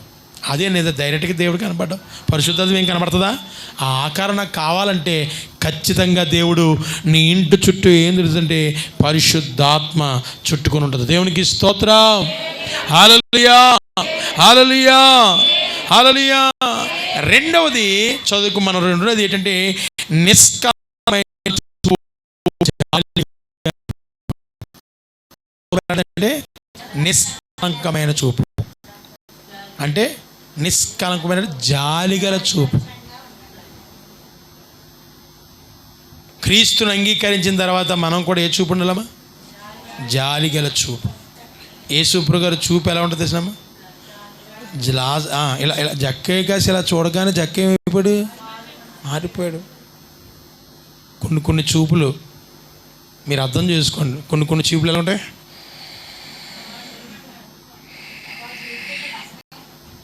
చూస్తారా? చూపు ఆకారాలు చెప్పిందని మీకు ఏసే చూపు చూడండి. ఫోటో ఆకారం పెట్టకండి. ఆ చూపు చూడండి ఎలా ఉందో, జాలిగా ఉంటుంది. కానీ కొన్ని ఉంటాయి కదా, ఆ చూపుకి ఏమైపోతాం మనం? అయ్యి బాబోయ్ ఆ చూపు లేడు బాబు అలా చూస్తున్నారు వెళ్ళిపోతాం అంట. కానీ యేసయ్య చూపు జాలిగల చూపు అండి. కొంతమంది చూపులు ఎలా ఉంటాయంటే చాలా భయంకరంగా ఉంటాయండి. మనుషులు చూపు అంట నల్లరాయి కూడా అయిపోతుందంటే పత్తలాసిపోద్దంట. అమ్మ బాబు చాలా భయంకరం. ఎవరి నోట్లన్నా పడదు, ఎవరి చూపులు పడదు, కానీ మనుషులు చూపులు పడ్డాయంటే అందుకే చాలామంది ఏం చేయాలంటే అసలు ఏం కనిపించినారు ఏ చేస్తారు, డోర్ వేస్తారు వాళ్ళకి. ఏమో ఎవరి చూపులు ఎలాగుంటాయని కదా, అన్ని చూపులు మంచిగా కాదంట. ఒక్కొక్కరు పెట్టిన వాళ్ళు ఏదో ఉంటారు, సింగం ఏ పెడతారంట కదా, వాళ్ళు అలా సూత్తనే పెడతారంట, అయిపోద్దంట అక్కడితో అంతేని. అలా చూస్తే చెట్టు మాడిపోద్దంట, మనిషి కూడా అయిపోతారంట అలాగా. అవి మనకు పని చేయలేవండి. అలా చాలా ప్రయత్నాలు చేశారు, ఆటలు కొట్టేసినాయి, కానీ మనకు మాత్రం పడదు. అందుకే మరి ఎక్కువగా ఇంకా గట్టిగా ప్రార్థన చేస్తే తిరగేసి వెళ్ళిపోయి మళ్ళీ అడిగి అయిపోతుంది ఎవరింటి. దేవునికి స్తోత్రలియా, హల్లెలూయా, హల్లెలూయా, హల్లెలూయా. నిష్కలంపమైన చూపు అంటే అందులో కలంకము, దగ్గు, కల్ముషం లేని చూపు ఉండాలి. బైబిల్ గ్రంథంలో అలాంటి విసపు చూపు ఒకడు ఉన్నాడు, ఆయనే సౌలు. దేవునికి స్తోత్రం. క్లియర్గా రాశాడు చూడండి. దాని ద్వారా అతను ఏం పొందుకున్నాడో పరిశుద్ధికి మొదటి సమూయేలు గ్రంథం 18వ అధ్యాయము 9వ వచనాన్ని చదువుకుందాం. కాబట్టి నాటి నుండి సౌలు దావీదు మీద అమ్మ ఏ చూపమ్మ? విసపు చూపు చూసెను. ఎప్పుడైతే విసపు చూపు నీలో వచ్చిందో, ఆ విసపు చూపు నీలో ఉందంటే నీలో పనిచేసేది ఏంటంటే దేవుని ఆత్మ కాదు, దురాత్మ. అక్కడ చదవనా ఉంది, ఏముంది చూడండి. దురాత్మ బలముగా వచ్చినందున దావీదు మునుపట్లాగానే మళ్ళీ అతను ఏం చేశాడంటే తను ఉన్న వాయిద్యాన్ని పట్టుకుని వాయిస్తుంటే వాయించినప్పుడల్లా దురాత్మ ఏమైపోతుంది? పోతుందంట. ఆపేయడం అవుతుంటే మళ్ళీ వచ్చేస్తుందంట. ఎవరిలోకి? సౌల్లోకి. చూపు బాలేదు. అందుకే దేవుని ఆత్మ వెళ్ళిపోయి ఏమొచ్చేసిందమ్మా? దురాత్మ వచ్చేసింది. విసపు చూపు మనలో ఉండకూడదు. కీడి చేసిన వారికి కూడా మన ప్రభు ఏమన్నాడంటే మేలే చేయమన్నాడు. మరి దావీదు చూపు ఎలాంటి తెలిసిన? కరుణగలుగా ప్రేమించే చూపు. ఒక దినాన్న శత్రుగా ఉన్న ఆ సౌలు ఒక గుడారంలో దొరికినా సరే అతను ఏ హాని చేయలేదు. నన్ను చంపడానికి వస్తున్నానన్నా సరే ఏ హాని చేయలేదు. దేవుడు చూసుకుంటాడు అన్నాడు. అందుకే దేవుడు చూసుకున్నాడు. అమ్మ దురాత్మ ఆయనలోకి వచ్చేసింది. ఏ చూపు ఉండాలి మనకి? ప్రేమతో నిష్కల్పమైన చూపు కలిగి ఉండాలి. మంచిగా అందరినీ దీవించేలాగా ఉండాలి. కీడి చేసిన వాడికి కూడా దేవుడు ఏమన్నాడంటే మేలే చేయమన్నాడు. మనం ప్రభువుని నమ్ముకున్నాం. ఒకప్పుడేమో నీ జీవితం ఎలా ఉందో మనకు తెలియదు, కానీ ప్రభువుని అంగీకరించిన తర్వాత నీలో దేవుని ఆత్మ కావాలంటే, దేవుని ఆత్మ పనిచేయాలంటే పావురము చూపు ఎలాంటిదంటమ్మా? నిష్కలంకమైనది. అంటే జాలిగల చూపు. జాలి పడాలి మనం అందరి మీద. కరుణ కట్టుకోలాగా అనకూడదు. అమ్మా దావీదు సౌలు మీద ఏం చూపించాడు? జాలి చూపించాడు. మొదట నటనాడాడు. ఎవరో సౌలు నా కూతుర్నిచ్చి నీకు పెళ్లి చేస్తానన్నాడు. అవసరానికి బలే వాడుకుంటారండి మనుషులు. నా కూతుర్నిచ్చి నీకు పెళ్లి చేసేస్తానన్నాడు. అలా తోడు ఆ ఎదురుగుంట ఒక్క మనిషి పొగిడేదప్పటికి మనలోకి ఏ చూపు వచ్చేసిందంటే విషపు చూపు వచ్చేసింది, అసూయ వచ్చేసింది. మనలో కానీ అటువంటి అసూయ విషపు చూపు నీలో ఉందంటే నీలోకి ఎవరు ఆహ్వానిస్తారంటే దురాత్మ. ఇప్పుడు సౌల్లోకి ఎవరు వచ్చారంటమా? దురాత్మ వచ్చిందంట. ఆ దురాత్మతో ఏదో మాట్లాడుతుంటే దావీదు మొదట వాయించినట్లుగా మళ్ళీ ఆ సితారం తీసుకొచ్చి ఏం చేసాడంట? వాయింతుంటే ఆ దురాత్మ పోయేదంట, మామూలుగా ఉండేవాడంట. అందుకే మనకున్న పీడిస్తున్న ప్రతి దురాత్మ పోవాలంటే ఆరాధనలో దేవుని స్తుతించడం మంచిది. అలా స్తుతించి దేవుని కనపరుస్తుంటే మనకి కనబడదు ఆ రోగమైన దురాత్మ, గొడవలు పెట్టే దురాత్మ మనసులో ఉంటుంది. అది అవన్నీ ఏమైపోతాయంటే పటాపంచలుగా ఎగిరిపోతాయి. దేవునికి స్తోత్రాలియా. నువ్వు అలా మౌనంగా ఉండి అలా కూర్చుంటే పోదు, నీ వెనకాల వస్తుంది. నువ్వు నా మనిషి బా అన్నాడు, ఇంటికి కూడా నాడు చెప్పండి, ఆ ఇంటికి కూడా ఉంటుంది. నిన్ను అలా పీడిస్తూనే ఉంటుంది సంవత్సరాలు. ఇంకా నీకు ఇంకా ఇంట్లో సమాధానం ఉండదు, మేలు ఉండదు ఇంకా. ఎందుకంటే దురాత్మ ఆఖరికి సౌలు ఏం చేసింది తెలిసినా? చాలా భయంకరమైన చావు చచ్చాడు. ఆ ఆత్మ వచ్చిన తర్వాత ఎక్కడికి వెళ్ళకూడదో అక్కడికి వెళ్ళాడు. సోది చెప్పించుకునేవాడు దొరికాడు. అసలు మనోడు పరిస్థితి ఏంటంటే గాడిదలు మేపుకునేవాడు. దేవుడు పిలిచి అభిషేకించాడు. అభిషేకించిన వాడు ఇప్పుడు ఏం చేస్తున్నామా? దురాత్మ దగ్గర పొందుకున్నాడు. దురాత్మ రావడానికి కారణం ఏంటంటే విషపు చూపు వచ్చింది. దేవుడికి ఇష్టం లేని లక్షణం వచ్చేసింది. ఎప్పుడైతే వచ్చిందో వెంటనే దేవుని ఆత్మ ఆయన నుంచి వెళ్ళిపోయింది, దురాత్మ ఆహ్వానించేసింది. ఇప్పుడు ఎక్కడికి వెళ్తుందంటే సోది చెప్పించుకునే దగ్గరికి వెళ్ళింది. నా విషయం ఏంటంటే నిశ్చయముగా నువ్వు చచ్చదు అని ఉందంతే. వెళ్ళని చోటుకి వెళ్తే మనకి ఏమవుతుందో? మీరవుతుందా? కీడి తెచ్చుకున్నాడు, యుద్ధంలోకి వెళ్ళాడు. అమ్మా అర్ధంతరంగా ఎవరు పట్టించుకో 3 రోజులు కుళ్ళిపోయినట్టు చచ్చిపోయాడు. తన తల ఏమో తీసి గోడకు తగిలించేసారు. అక్కడ ఎంత భయంకర చావు తెలిసినా? శిరసేమో గోడకి తగిలించారు, మొండం ఏమో అక్కడ ఉండిపోయింది. అలాగా ఎవరికి దొరకలేదు. 3 రోజుల దాకా దొరకలేదు. 3 రోజుల దాకా ఎవరు పట్టించుకోలేదు. అసలు సౌలు ఏడని కూడా లేదు. అభిషేకించబడిన వారు ఎక్కడున్నవాడు ఏ కోణంలోకి వచ్చేసాడు? కేవలం అసూయ, విషపు చూపు, అది మనకు ఉండకూడదు. దేవుడు పావురాన్ని పరిశుద్ధాత్మ సూచనగా ఎందుకు ఏర్పరచుకున్నాడంటే ఆ రోజు ప్రభు భూమి మీదకి వచ్చి నీతిమంతుడిగా పరిశుద్ధాత్మతో నింపబడిన తర్వాత ఆ బాప్తిసం పొందిన తర్వాత దానికి నిదర్శనం ఆయన ఆ పాత్రనే దేవుడు ఒక్కొక్క పాత్రగా అనుకుంటాడో ఏర్పరచుకుంటాడో. ఎవరిని పడితే ఆయన కాదు, నీలో ఉండాలి క్వాలిటీస్. ఆ క్వాలిటీ ఉన్నది కాబట్టి దేవుడు ఇప్పుడు దాకా నిన్ను పిలుచుకొని ఎంతమంది ఉన్నారు నీ కుటుంబంలో లెక్కే, అందరిలో నిన్నెందుకు ఏర్పరచుకున్నాడు? ఒకసారి ఆలోచించు. నీలో కొద్దో గొనుపు మంచి ఉంది, దాన్ని బట్టి ఏర్పరచుకున్నాడు.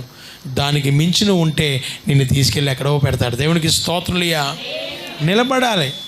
దేవుడిచ్చిన అవకాశాన్ని ఏం చేయకూడదు? సంసోను బలం మామూలు బలం కాదు, దేవుడిచ్చిన బలం. సంసోను బలం ఏంటి? 1000 నక్కలంట, ఏనుగులు దంతలతో ఏం చేసినట్టు 1000 నక్కలు చంపేశాడు. ఆయనంత బలం ఇంకెవరు లేదు, ఆయన తలలో ఉంది బలం. అయితే వెళ్ళగన చోటులో పడ్డాడు. ఎక్కడ పడాలో అక్కడ పడ్డాడు. ఆ దెలీలా దాంట్లో పడ్డాడు, ప్రేమ ముసుగులో పడ్డాడు. ఆ ప్రేమ ఏం చేసిందంటే మనోడిని సూపర్ గుండెకి ఏం చేసింది. బలం అంతా ఎక్కడుంది? ఇట్లో ఉంది. నీ బలం ఎక్కడుందో చెప్పు, నీ బలం ఎక్కడుందో చెప్పు.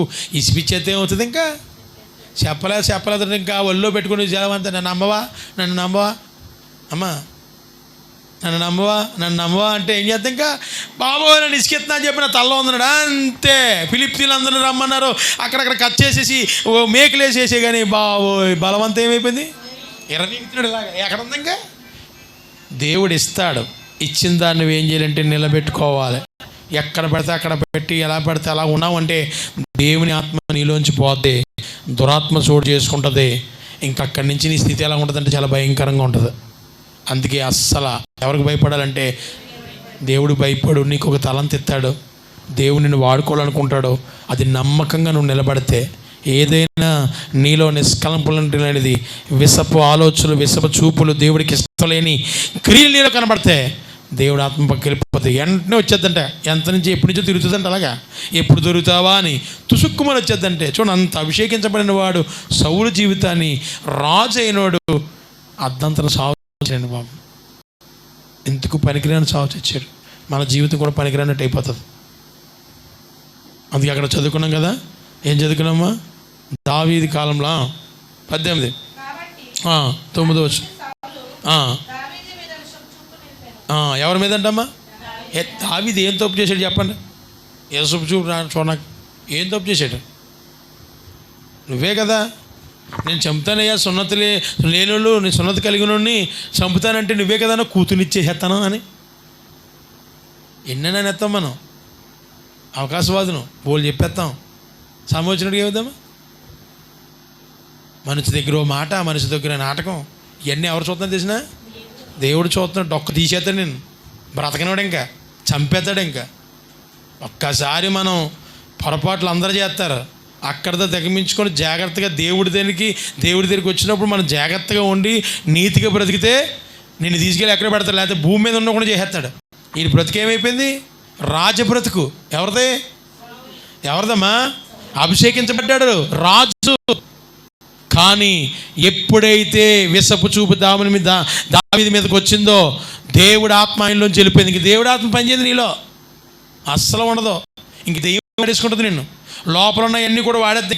ఇంకెప్పుడు చూసినా అంట కరుగు అంటాం. అంతైతే నూరెత్తుంటాం, మిరగలు నూరెత్తుంటాం. కానీ ఇంకైతే దేవుడు అనుకుంటాడు నీ దగ్గర.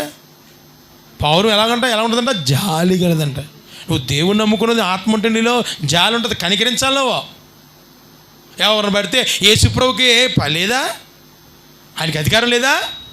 తండ్రి వీళ్ళు ఏం చేస్తున్నారు వీళ్ళని, అందుకే మరణాన్ని జయించాడు ఆయన. ఆ జాలి నీకు రావాలి. ఆయన చేసిన వాళ్ళందరూ తప్పులు కొట్టుకుని పోతుంటే ఎవడు పడుతాడు భూమి మీద? అందరూ అయిపోతారు సంగతి. ఇంకెవడు మిగులుతాడు భూమి మీద? అందరినీ క్షమించాడు కాబట్టి, తన ప్రాణం పెట్టుకున్నాడు కాబట్టి ఈరోజు నువ్వు నేను పుట్టం ఎలా రెక్కలు వేసుకొని మాట్లాడేస్తున్నాం కదా. అవునా? ఆ రోజు అవకాశం ఉండబట్టి మనం అందరం ఈరోజు ఇలాగ ఉన్నాం. ఆయన అవకాశం ఇవ్వకపోతే దొరికినోడల్లా కసా అధికారం చేతిలో ఉందని చెప్పి పొడి చేసేసి గుణపాలతో పొడి చేసి కొంతమంది మాటలతో చంపేస్తారు. మామూలుగా చంపక్కలేదు. కొంతమంది మాటలు గుండెలు పోడొచ్చేద్దంట. అయ్యి బాబు చంపేసిందని చచ్చిపోవడం బెటరండి బాబు అంటారు. అలా ఉండకూడదు. మనం ప్రభువుని నమ్ముకున్నాం. ఎలాంటిదంటే అది నిష్కలంకమైన చూపు, జాలిగల చూపు అంట. నీ చూపే చూడగానే ఏమైపోవాలంటే అవతల వాళ్ళు బాధపడుతున్నప్పుడు, సమస్యతో ఉన్నప్పుడు ధైర్యపరిచే మనసు ఉండాలి నీలో. దేవునికి స్తోత్రములయ్యా, హల్లెలూయా. కానీ దావీదు ఏ తప్పు చేయలేదు. వాళ్ళు చంపలేకపోతున్నారు కదా, నాకు దేవుడు ముందు శక్తిని ఇచ్చాడు, దేవుడిని కలిగి ఉన్నాను కలిగి చెప్తానంటే ముందు వచ్చేసాడు సౌలు, వచ్చేసి నా కూతురించి పెళ్లి చేసేస్తాను చంపే అన్నాడు. పిల్లల్ని ఎత్తనన్నాడు ఎలా మారిపోయి చూడండి. పిల్లల్ని ఎత్తనన్నవాడు ఎక్కడ దాకా వచ్చాడు చూడండి. విషపు చూపంట. పైకి మాత్రం మాట్లాడుతాను, లోపలంతా కుళ్ళి. ఈ కుళ్ళి ఏమేసింది? గుండెకాయని తినేసింది. మరి అంతా లోపలనే తినేస్తాయి. నీకు ఎందుకు టెన్షను? ఎవడు అలా పోదు అలా పోతాడు. అలా టెన్షన్ పడిపోయి ఆటేటోకు చచ్చిపోతావు. అందుకెందుకేం లేదు. ఎవరు కూడా మనకు అనవసరం. అన్నీ ఎవరు చూసుకుంటారంటే ఏ తప్పు లేదు. దేవుడు నువ్వు క్షమించాలి. దేవుడు క్షమించాడా లేదా? నువ్వు క్షమించు, అప్పుడు నీవు బాగుంటావు. లేకపోతే ముందు నిన్ను సర్దేస్తారు. ఇంకా చరదేశులమో ప్రియులారా, ఇంకా పెళ్ళి అవకాశం ఇంకా రాలేదు మనకి. పెళ్ళిళ్ళ అవకాశాలు వస్తున్నాయి. దేవునికి స్తోత్రమయ్యా, హల్లెలూయా. కొల్లి కుట్ర స్వార్థాలు మనల్ని ఏం తీసుకెళ్తుంటే ఎక్కడున్నాడమైనా రాజ్య పరిపాలన చేసినోడు ఎక్కడికి వెళ్ళిపోయాడు? ఎంత దీనస్థితిలోకి వెళ్ళిపోయాడు, దిగజారిపోయాడు చూడండి. దురాత్మ ఆయనలోకి వచ్చేసింది. వెళ్ళని చోటకు వెళ్ళాడు. ఇంక దురాత్మ ఉంటుందేటి, అక్కడికి వెళ్ళకూడదు ఉంటుందేటి, అక్కడికే వెళ్తుంది. ఎక్కడ దేవుడికి ఇష్టం లేదో అక్కడికే పంపిస్తుంది. ఏది మాట్లాడకూడదో అదే మాట్లాడుతుంది, ఏం చేయకూడదో అదే చేయనెత్తుంది. అందుకే వెళ్ళని చోటికి వెళ్ళాడు. అక్కడ సోద చెప్పుకుని ఆవిడ ఏం చేస్తుందంటే లేపితే ఆ చచ్చిపోయిన వాళ్ళు లేచాడు, ముసలోళ్ళు లేచి అంటున్నాడు నువ్వు నిశ్చయముగా చచ్చుదు కదా. ఆ చచ్చిపోయిన వాళ్ళతో వాడుకుంటారు వాళ్ళు పైకి లేచి అన్నాడు, శుభవచనం పలికాడేటి, నిశ్చయముగా నువ్వు చచ్చుదుగా అన్నాడు. అంతే.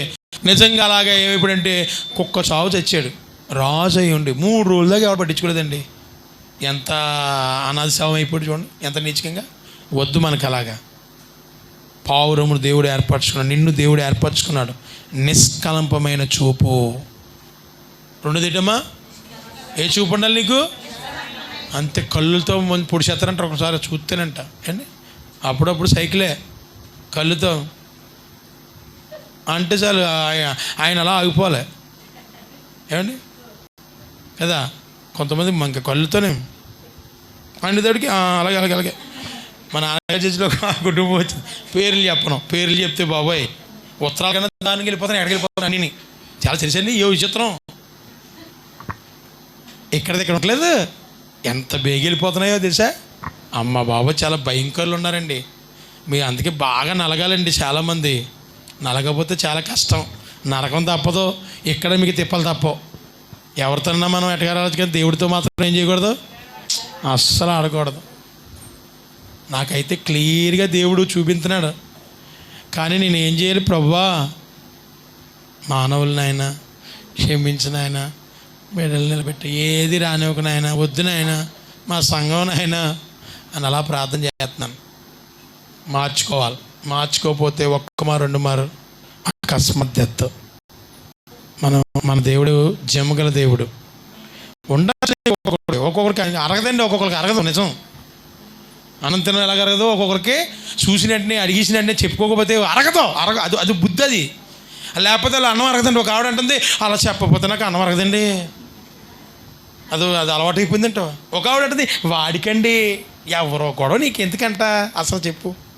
నీ ఇంట్లోనే బోళ్ళు ఉంటాయి, మన ఇంట్లోనే బోళ్ళు ఉంటాయి. వాళ్ళ గొడవ అన్నీ గిట్టిగా ఏం చేస్తావు చెప్పు, ఏం సాధిస్తావు? ఏదైనా తేడా నిన్ను కూడా తీసుకు వీళ్ళు ఉన్నారన్నారు అనుకో, ఎన్ని వచ్చినప్పుడు ఇంకా పోలీస్ స్టేషన్ కూడా తిరగాలంతే. మంచికి వెళ్తే ఏమవుతుంది తెలిసిన చెడే ఎదురవుతుంది. అందుకని ఎంతలో ఉండాలి మనం. మన కాని దానికి మనకు అనవసరం. శిక్ష ఎవరికి పాత్రలో వాళ్ళు చూసి దేవుడు ఎత్తాడంతే. మనం ఇలా చెడ్డ అసలు వినకూడదు అసలు. కానీ మనుషులు అటోళ్ళు అంటే ఆ చెడ్డదే నాకు తెలియదు, నాకు మళ్ళీ కావాలని బోధార్థం తీసేదాన్ని మంచి తీసుకుంటారు. అలాగా అబ్బే అలా చదువుతుంటారో వదిలేస్తారండి. చెడ్డే మాత్రం కావాలి, నాకు కావాలి. అదే నేను ప్రాణం తీసి పడేస్తుంది. మారాలి మనం. మనుషులు ఏమవ్వాలమ్మా? బట్టలు మారితే గొప్పతనం కాదు, మనసు మారాలి. దేవుడు కోరుకునేది అది. మనసు మార్చు, మేకప్లు మార్చి బుద్ధి మనసు దేవుడికి మార్చాలి. మారకపోతే అకస్మాత్ డెత్ అన్నాడు దేవుడు. ఒకసారి, రెండుసార్లు, మూడు సార్లు. మనం దేవుడి దగ్గర దీవించబడాలి, శాపం పొందుకోకూడదు. ఏమకూడదమ్మా? శాపం పొందుకోకూడదు. ఒక్కొక్కరి దగ్గర పెద్ద పెద్ద పాములు ఉన్నాయి తెలుసండి. చూస్తుంటే పేర్లు చెప్పను నేను, ప్రార్థన చేసుకుంటే మీకే చెప్తాడు. పెద్ద పెద్ద పాములు ఆకర్షించే సైతాన్గాళ్ళు ఎక్కువైపోయారు.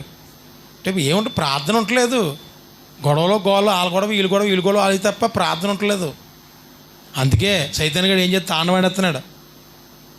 దేవునికి స్తోత్రములియా, హల్లెలూయా, హల్లెలూయా.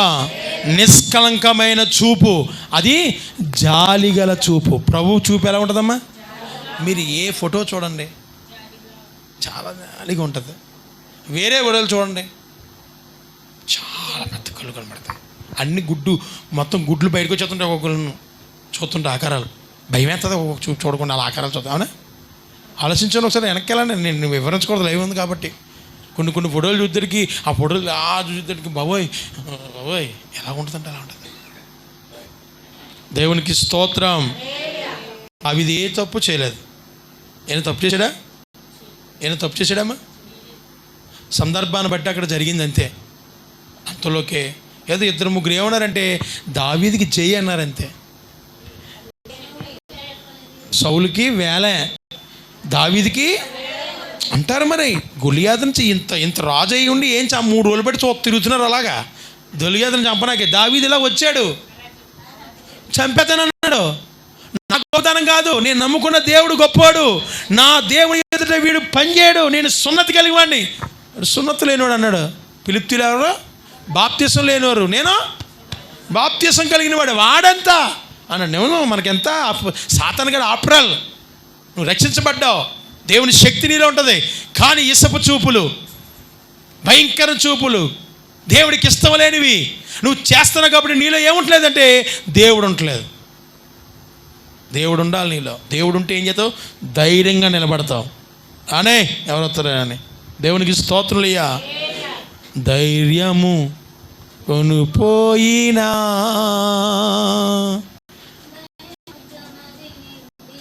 ఇవన్నీ వస్తాయి. అలాంటి ఆత్మీయ పాటలు వస్తాయి. ఎక్కడ ఇంకా మరి గొప్పలు అయిపోతారు మీరు అందరూ. దేవునికి స్తోత్రం. వదిలేయండి. హల్లెలూయా, హల్లెలూయా. దావీదు మీదకి అన్యాయంగా ఒక వ్యక్తి పొగడగానే ఏమొచ్చేసిందమ్మా?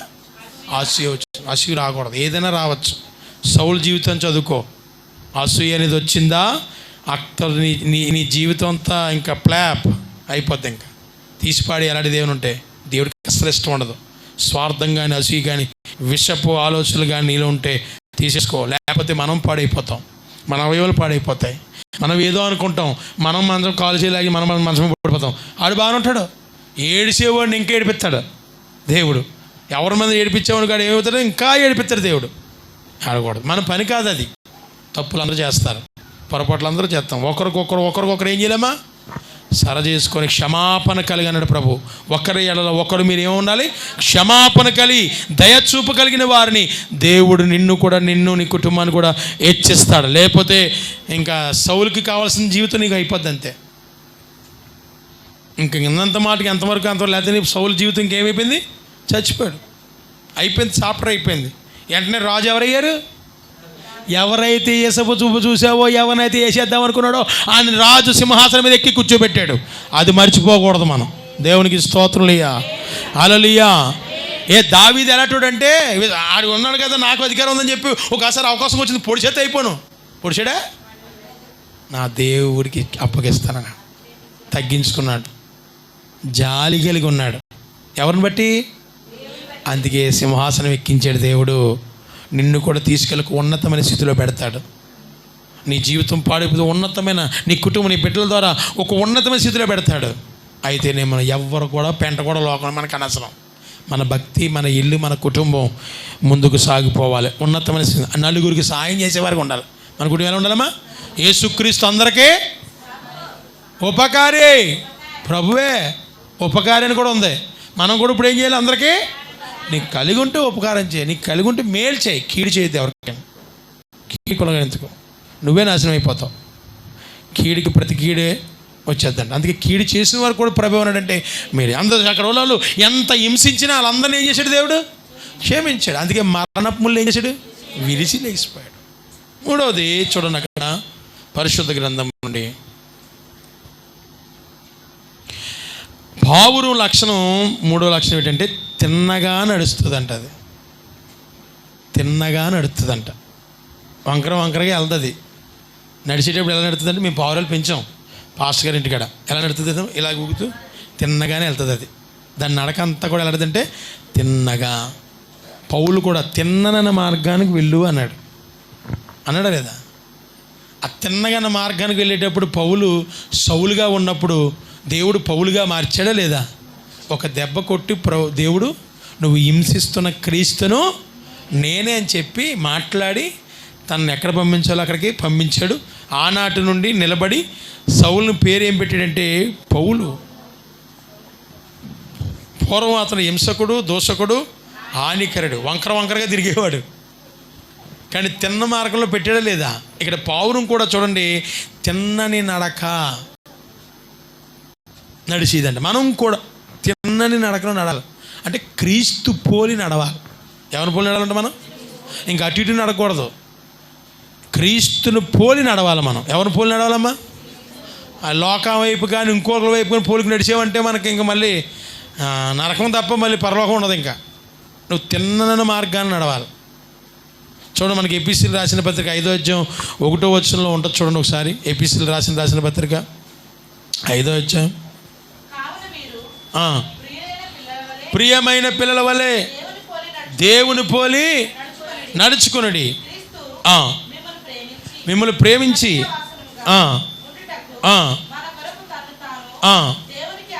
అర్పణగాను బలిగాను దేవునికి స్తోత్రులు. అమ్మ వెళ్ళి పైనుంచి ఒక్కొక్కసారి చదువమ్మా. కావున మీరు ప్రియులైన పిల్లల వలె అమ్మ ఎవరిని పోలి నడుచుకోవాలి? దేవుని పోలి నడుచుకునుడి. క్రీస్తు మిమ్మలను ప్రేమించి పరిమళ వాసనగా తన కొరకు తన్ను తాను అర్పణగా బలిగా అర్పించుకున్నాడు దేవుడికి. అందుకే మనము క్రీస్తుని పోలి నడవాలంట. ఎవరిని పోలి నడవాలమ్మా? ఆయన పోలి మనం నడవాలి. ఆయన లక్షణాలు కడిగి మనం నడవాలి. ఆయన పోలి అంటే ఇంకా మనం ఇంక అటు ఇటు ఏ పోలిక ఉండకూడదు. ఇంకా మనం క్రీస్తులో ఉన్నాం కాబట్టి ఆ క్రీస్తునే చూడాలి. ఆయన ఎలా నడిచాడో, ఏ విధంగా జీవించాడో అదే నడకలో మనం నడిస్తే మనం ధన్యులు అవుతామంట. దేవునికి స్తోత్రములియా, హల్లెలూయా, హల్లెలూయా, హల్లెలూయా. మనం దేవుని పోలి ఏం చేయాలంటమ్మా? నడవాలి. ఎవరిని పోలి నడవాలమ్మా? దేవుని పోలి నడవాలి. దేవుడు ఎలా ఉన్నాడు? అందరినీ ఆయన ఏం చేశాడమ్మా?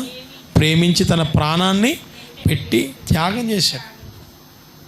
మనం ప్రాణాలు ఏం పెట్టక్కర్లేదు అమ్మా.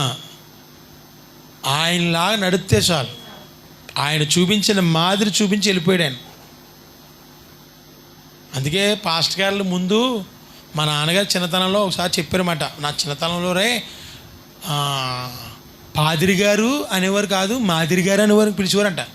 ఆ మాదిరి అంటే కుదరదని చెప్పి, పోగోదు కదా మాట పలకనాకే, మాదిరి గారు అంటే ఎలా పిలుస్తారని చెప్పి అప్పుడు పాదిరి గారు అని పెట్టారంట.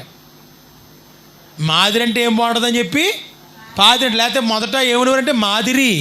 మరి యేసుప్రభు గారు ఈ భూమి మీదకి వచ్చి మాదిరి చూపించి వెళ్ళిపోయిన ఉందా లేదా బైబిల్లో? ఆ మాదిరే. అందుకే పౌలు కూడా అంటాడు, నేను క్రీస్తుని పోలి నడుచుకుంటున్నాను, మీరు నన్ను పోలి. అంటే నీవు ఎవరిని పోలి నడుచుకోవాలి? ఇప్పుడు పౌలు అంటున్నాడు, ఒకప్పుడు హింసకును దూషకుడును హానికరని అన్నాడు. మళ్ళీ కొంత మధ్యలోకి వచ్చి ప్రభువుని తెలుసుకున్న తర్వాత ఇప్పుడు ఎవరిని పోలి నడుచుకుంటున్నాడంట? మరొకప్పుడు ఎవరిని పోలు? యెహోవా దేవుడు తప్ప యేసు దేవుడు కాదు. యేసు దేవుడు అంటే వాళ్ళని ఏం చేసేవాడంటే తారుడప్పు ఉడకపోతే వేడి తారుపట్టు వేసేవాడంట. ఆ బట్టలు ఇప్పేసి ఆ ఇసుక ఎడారిలో దొల్లించేసేవాడంట.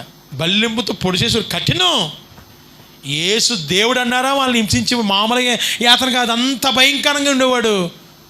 ఒక్కసారి తిన్న మార్గం వెళ్ళేతుండగా ప్రభు అని కొట్టి, నువ్వు ఎవరో నన్ను కొట్టాడంటే నా కళ్ళు కనబడుతుందంటే, నీ కళ్ళు కనబడాలంటే నీ చెప్పిన దానికి వెళ్ళు. ముందు నేను ఎవరంటే నువ్వు హింసిస్తున్నావే ఆ క్రీస్తు నేనే. మరి ఆయన ఒక దెబ్బ కొడితే ఇంక అయిపోతాడా? ఒక దెబ్బ కొడితే కళ్ళు కనబడతలేదు, రెండో దెబ్బ కొడితే బతుకుతాడా? కానీ అలా చేయలేదు కదా ఆయన. మార్చాడా లేదా? మరి మనం కూడా ఏం చేయాలి? ఇప్పుడు మాదిరిగా ఉండాలి. మనం క్రీస్తుని పోలి నడవాలి. ఎవరిని పోలి నడవాలి? ఆయన పోలి నడవాలి. అంతే తప్ప సినిమా యాటర్లో అమ్మా ఆ యాటరు ఈ యాటరు ఆ వర్షం చీర ఈ చీర పొంకు తీసింది విదేశాంత్రి, నేను కూడా పొంకు తీస్తానని ఇలాగా పొంకులు గింకులు అవి కాదు. క్రీస్తుని పోలి. ఎవరిని పోలి? యేసు ప్రభు స్వరూపం ఏంటో, ఆయన పోలిక ఏంటో, ఆయన నడవకి ఏంటో అలా మనం కూడా ఏం చేయాలంట? నడవాలి. అందుకే పావురాన్ని ఎంచుకున్నాడు. పావురం వంకరగా వెళ్దాం. అబ్సలోము కంచరగాడిది ఎక్కాడంట. ఎవరి మాటలిని? తొంట్రోడు ఐతుక్కు మాటిని. ఎవరమ్మా? ఐతుక్కు వెళ్ళంటే తొంట్రోడాడు, మంచోడు కాదు. దుష్ట సాంగత్యము మంచి నడకని ఏం చేద్దంటే పాడు చేసేస్తుంది. మనం నడిచే నడక ఎవరితో నడవాలంటే మంచోళ్ళతో నడవాలి, పరిశుద్ధులతో నడవాలి. ఎవరు పడితే వాళ్ళతో నడిచేమనుకో, ఇదిగో అబ్సలోము ఏం చేశాడంటే ఆడితో మాట్లాడినాడు. ఎవరి మాట? అమ్మకి మాట. ఆడేలా చూడంటే తుంటరోడాడు. ఎవరు నాయన నువ్వు రాజ్యసింహాసనం ఎక్కాలంటే మీ నాన్నట్టు మీ నాన్న తీసేస్తే బేగా ఎక్కేస్తాను. ఏంటి తండ్రి సంపనకు ప్లాన్ ఇచ్చాడు. అది మంచోడు అంటావా? మంచి మాటలు చెప్తున్నాడు. అసలు తండ్రి కీడు చేయమన్నాడు. అందుకే మనం నమ్ముకున్న దేవుడికి కూడా వ్యతిరేకంగా ఎవరైతే మరి వాళ్ళతో నువ్వు ఏం చేయకూడదు? నడవకూడదు. నువ్వు వాళ్ళ ఇంట్లో కూర్చుంటావు, వెళ్ళి వాళ్ళతోనే స్నేహం నీకు. ఎవరైతే దేవుని మాట్లాడతారో అబ్బే మనకు పాటర్ గారు కాదు, ముందు వాళ్ళే కావాలి మనకి. నువ్వు వాళ్ళతో స్నేహం చేస్తున్నావు. వాళ్ళతో స్నేహం చేస్తే అబ్సలోము ఏమిటి తెలిసినా దేవుడు కావాలని ఏం చేశాడంటే అమ్మా ఏ గాడిది? కంచరగాడిది ఎక్కించాడు. కంచరగాడిది అంటే మామూలు గాడిది అయితే పర్లేదు, సక్రంగా ఆ బరువు మోసుకొని వెళ్తుంది. ఇది మామూలు గాడిది కాదు, క్యాసిపేట్ ఇది గుర్రానికి గాడిదకి పుట్టింది. ఇది కుదురుంటుందా? ఒకలా కొంత గుర్రంలా నడుతుందంటే ఒక పక్కన అంటుందండి మళ్ళీ ఇలాగ. దాని వాతం వస్తాయి కదా బీన్స్, ఒక 2 అడుగులేమి ఇలాగ వేస్తుంది, ఒక రోమి ఇలాగ అంటుంది. గాడిద ఇలాగ అంటుందంట, గుర్రం ఇలాగ అంటుంది, అలా నడుస్తుంది. దాని బుద్ధి పోద్దేటి. 2 క్యాసిపీడ్ కదా, ఒక జాతి పుట్టింది కాదు. కంచరగాడిదంటే గుర్రానికి గాడిద వేరు, కంచరగాడిది ఇక్కడ ఎగారు. ఎందుకు ఎక్కారు? ఇటు చేసే పని అండి, గోతులు తెస్తున్నాడు, తొంటరోడు, మోసపోయినోడికి మోసమే ఎదురవుతుంది. యాకోబు మోసం చేశాడు, వెళ్ళారు. మా అంగారు మోసం చేశాడు లేదా? మోసపోయాడు లేదా? భార్య విషయంలో మోసపోయాడు లేదా? మోసం చేసిన మోసంగా ఎదురవుతుంది. తెలియక చేసినప్పుడు పర్లేదు, ఇంక అన్నిసార్లు ఒకేసారి ఇంక అదే పని చేసావనుకో మోసపోతావు. దేవునికి స్తోత్రం లియా, హల్లెలూయా. ఎక్కెక్కి ఏది ఎక్కాడంటే తన అంతే. మనోడికి మంచి హెయిర్ ఉంది, ఉంగరాల తల అంట ఎగిరిది. మళ్ళీ ఒకలా ఇక్కడి నుంచి ఇక్కడ దాకా ఉంటుందంట ఆయనకి ఉంగరాల తల. ఈ కంచరగాడిది ఎక్కిద్దరికి ఇలా ఎగిరిపోతుందేమో గుర్రంలాగా. మన హెయిర్ మనోడిది ఇలా ఎగురుతుందంట. ఎగిరి అయిందంటే అక్కడ 90 సెట్ ఉందంట. ముళ్ళుకి ఏమైపోయిందంటే సిగ్గడిపోయిందంట. అవేం లెక్క చేయదు అది. ఆ భూమికి ఆకాశానికి ఏలబడి పిల్ల అంటున్నాడు. కాకెత్త తింటుందా? దాన్ని కొడదు, ఇంకా ఎవరు పట్టించుకోదే కదా. అది వెళ్ళిపోయింది. ఈయన ఆకాశానికి భూమికి వెళ్ళిపోయాడు. అక్కడ చూసాడంటే ఒకడు ఈడి వల్లే ఎంత వస్తుందని చెప్పేసి సూటుగా ఏం చేసిండ, ఒక బాణం వేసాడంట. రైమని గుండెలో కూర్చుందంట. అక్కడికి మంచి మాటలు చెప్పాలి. ఒక వ్యక్తిని నమ్మాడంటే ఆ వ్యక్తికి నువ్వు మంచి మాటలు చెప్పాలని పాడు చేయడానికి చూడకూడదు, బాగుపరచడానికి చూడాలి. ఇప్పుడు తల్లిదండ్రులు ఉన్నారు, తల్లిదండ్రులు ఎవరు బాగు కోరుకుంటారు? మంచి కోరుకుంటారు లేదా? మంచిగా కోరుకుంటారు. వాళ్ళు ఎప్పుడు కూడా ఆకలా ఉండాలనుకోరు, వాళ్ళు బాగుండాలి, భవిష్యత్తులో ఉండాలని మంచి, అందుకే గద్దిస్తారు. ఎవరైనా సరే, బయటి పిల్లలైనా మన పిల్లలైనా ఒకటే, ఎవరి పిల్లలైనా ఒకటే. మన ఇంట్లో మనం నమ్మి ఉంటున్నారు, మనం ఏం కోరుకోవాలంటే మంచి కోరుకోవాలి, మంచి భవిష్యత్తులో పెట్టాలి. అప్పుడు నీకు పేరు, నాకు పేరే. చెడ్డ పేరు వచ్చేదానికి ఎవరికి వస్తుంది పేరు? పెంచినోడికే చేసినోడికి వస్తుంది పేరు. దేవునికి స్తోత్రం లియా, హల్లెలూయా. ఈ తొంటరోడు మాట ఆలకించాడు. దావీదు ఎవరైనా తండ్రినే చంపేద్దాం అనుకుని వెళ్ళాడు. ఆయన అభిషేకించబడినవాడు. మంచోళ్ళ జోలికి వెళ్తే ఎవరు తీసుకున్న గోతులు అలే పడతారు, అంతేనా? అబ్షాలోము ఏమేడు ఇప్పుడు యుద్ధంలోకి వెళ్ళిపోయి బాణం గుండెలో గుచ్చిపోయింది. ఎక్కెక్కి ఏ గాడిద ఎక్కించాడు దేవుడు? అదే నీ ప్రయాణం బాగా వెళ్దా. ఇంకా ఎక్కడ మలుపు తిప్పాలో అక్కడ తిప్పుతాడు దేవుడు. తిప్పించి ఆ పక్కన తప్పింతాడు. ఆ పక్కన అలా వెళ్ళగానే అంతే, ఏ లారీతోనో దానితోనో తప్పని గుర్తించేస్తాడు. అక్కడ అయిపోయింది, అంతే, క్లోజ్. అందుకే గాడిద అసలు ఏ గాడిద, ఆ గాడిద ఎక్కడ అసలనే కంగారులో ఏం చేసాడంటే పొలంలోకి వెళ్ళిపోయి వేద్దాం ఇది మంచి మాట అని చెప్పేసి ఒకసారితో వెళ్ళిపోయాడు. కంగారుగా ఏం చేసాడంటే కంగారు ఎక్కేసాడు. ఎక్కేసి ఏమైపోయాడంటే చావు తెచ్చుకున్నాడు. ఒక్కడు చావు కోరుకున్నాడు కాబట్టి వాడికి ఏమొచ్చిందంటే చావు. ఒక్కడిని ఎవరైనా పాడు చేస్తే నువ్వే పాడైపోతావు. నా మందిరమును ఎవరైనా పాడు చేసిన వాడిని నేను ప్రభు అన్నాడు. మందిరం అంటే ఏంటి? దేవుని హృదయం. ఒక హృదయాన్ని, దేవుడి సన్నిధిలో ఒక హృదయాన్ని పాడు చేసావనుకో, ఎవరైనా పాడు చేసావనుకో నువ్వే పాడైపోతావు. అది అక్కడ తావదు, అలా పిల్లలకి అయిపోద్ది. ఇంకా ఆ జీవితం అంతా అది అయిపోద్ది. అందుకే ఎవరిని మనం పాడు చేయకూడదు. అందరూ బాగుండాలి, నేను బాగుండాలి అనుకో, అంతే. అందరూ బాగుండాలి, నేను బాగుండాలి, అందరూ బాగుండాలి, ఆశీర్వాదకరించబడాలి. నన్ను చూసి ఏడకనంటాను. ఎందుకంటే లారీ వెనకనే ఉంటాడమ్మా, నన్ను చూసి ఏడకూడదు. చూసి ఒకరి మీద చూసి ఏడితే ఏమవుతుంది చెప్పండి? ఏమి రాదు. ఏడిసేవాడిని ఇంకా దేవుడు చూసి ఇంకా ఏడిపించేస్తాడు. అందుకే ఎవరిని చూసి మనం ఏం చేయకూడదు, మన బడి మనం ఏడాలి. యేసుప్రభు సిలువేసేస్తున్నప్పుడు వాళ్ళందరూ వచ్చి ఏం చేస్తున్నారు? ఏడ్చేస్తున్నారు. అమ్మలారా, నా కోసం మీరు ఏమి ఏడద్దు, మీకోసం, మీ పిల్లల కోసం. ఎవరి కోసం ఏడాలి? మన కోసం, మన పిల్లల కోసం. మనిషి ఆడు ఎవడో ఏదో చేసిన ఆడి కోసం పెడితే ఎందుకు నువ్వు? ఏట్లామో నీకు? ఆడెవడి కోసం ఏడమని ఆవిడ చెప్పాడు. నీ కోసం, నీ పిల్లల కోసం వేడు, నీ కుటుంబం కోసం వేడు, నీ జీవితం కోసం వేడు. ఆడెవడో ఎలా వెళ్ళిపోతే ఆడి బతికి నీకెందుకు? ఆడి కోసం ఆడు ఎలాగో పోతాడు. ఆడు నీకేం అవసరమా? వదిలేలు అంతే అక్కడతో. దేవునికి స్తోత్రలియా, హల్లెలూయా. అందుకే మూడోదిటమ్మా, తిన్నని నడక. ఎవరితో నడవంటామా? దేవుడితో నడివి, ఆయన పోలుకులో మనం నడవాలి. దేవునికి స్తోత్రలియా. యేసు లేనిదే నేను నడువలేను, ఒక అడుగైనా వేయలేను.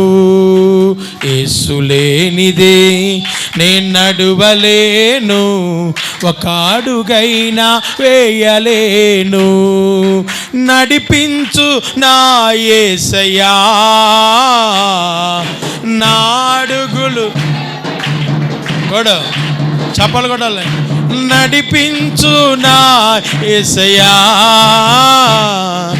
నా అడుగులు తడబడకుండా. యేసు లేనిదే నేను నడువలేను.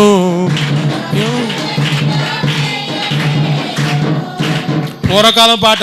నడిపించు నానావా నడి సంద్రముల దేవా, నవజీవనమా పునా నా జన్మ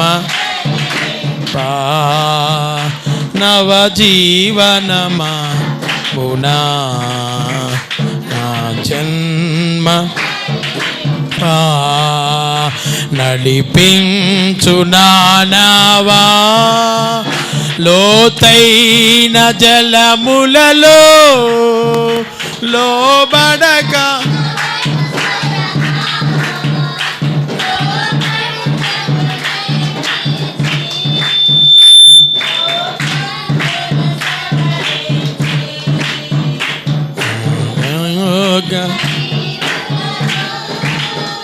జ్ఞానమైన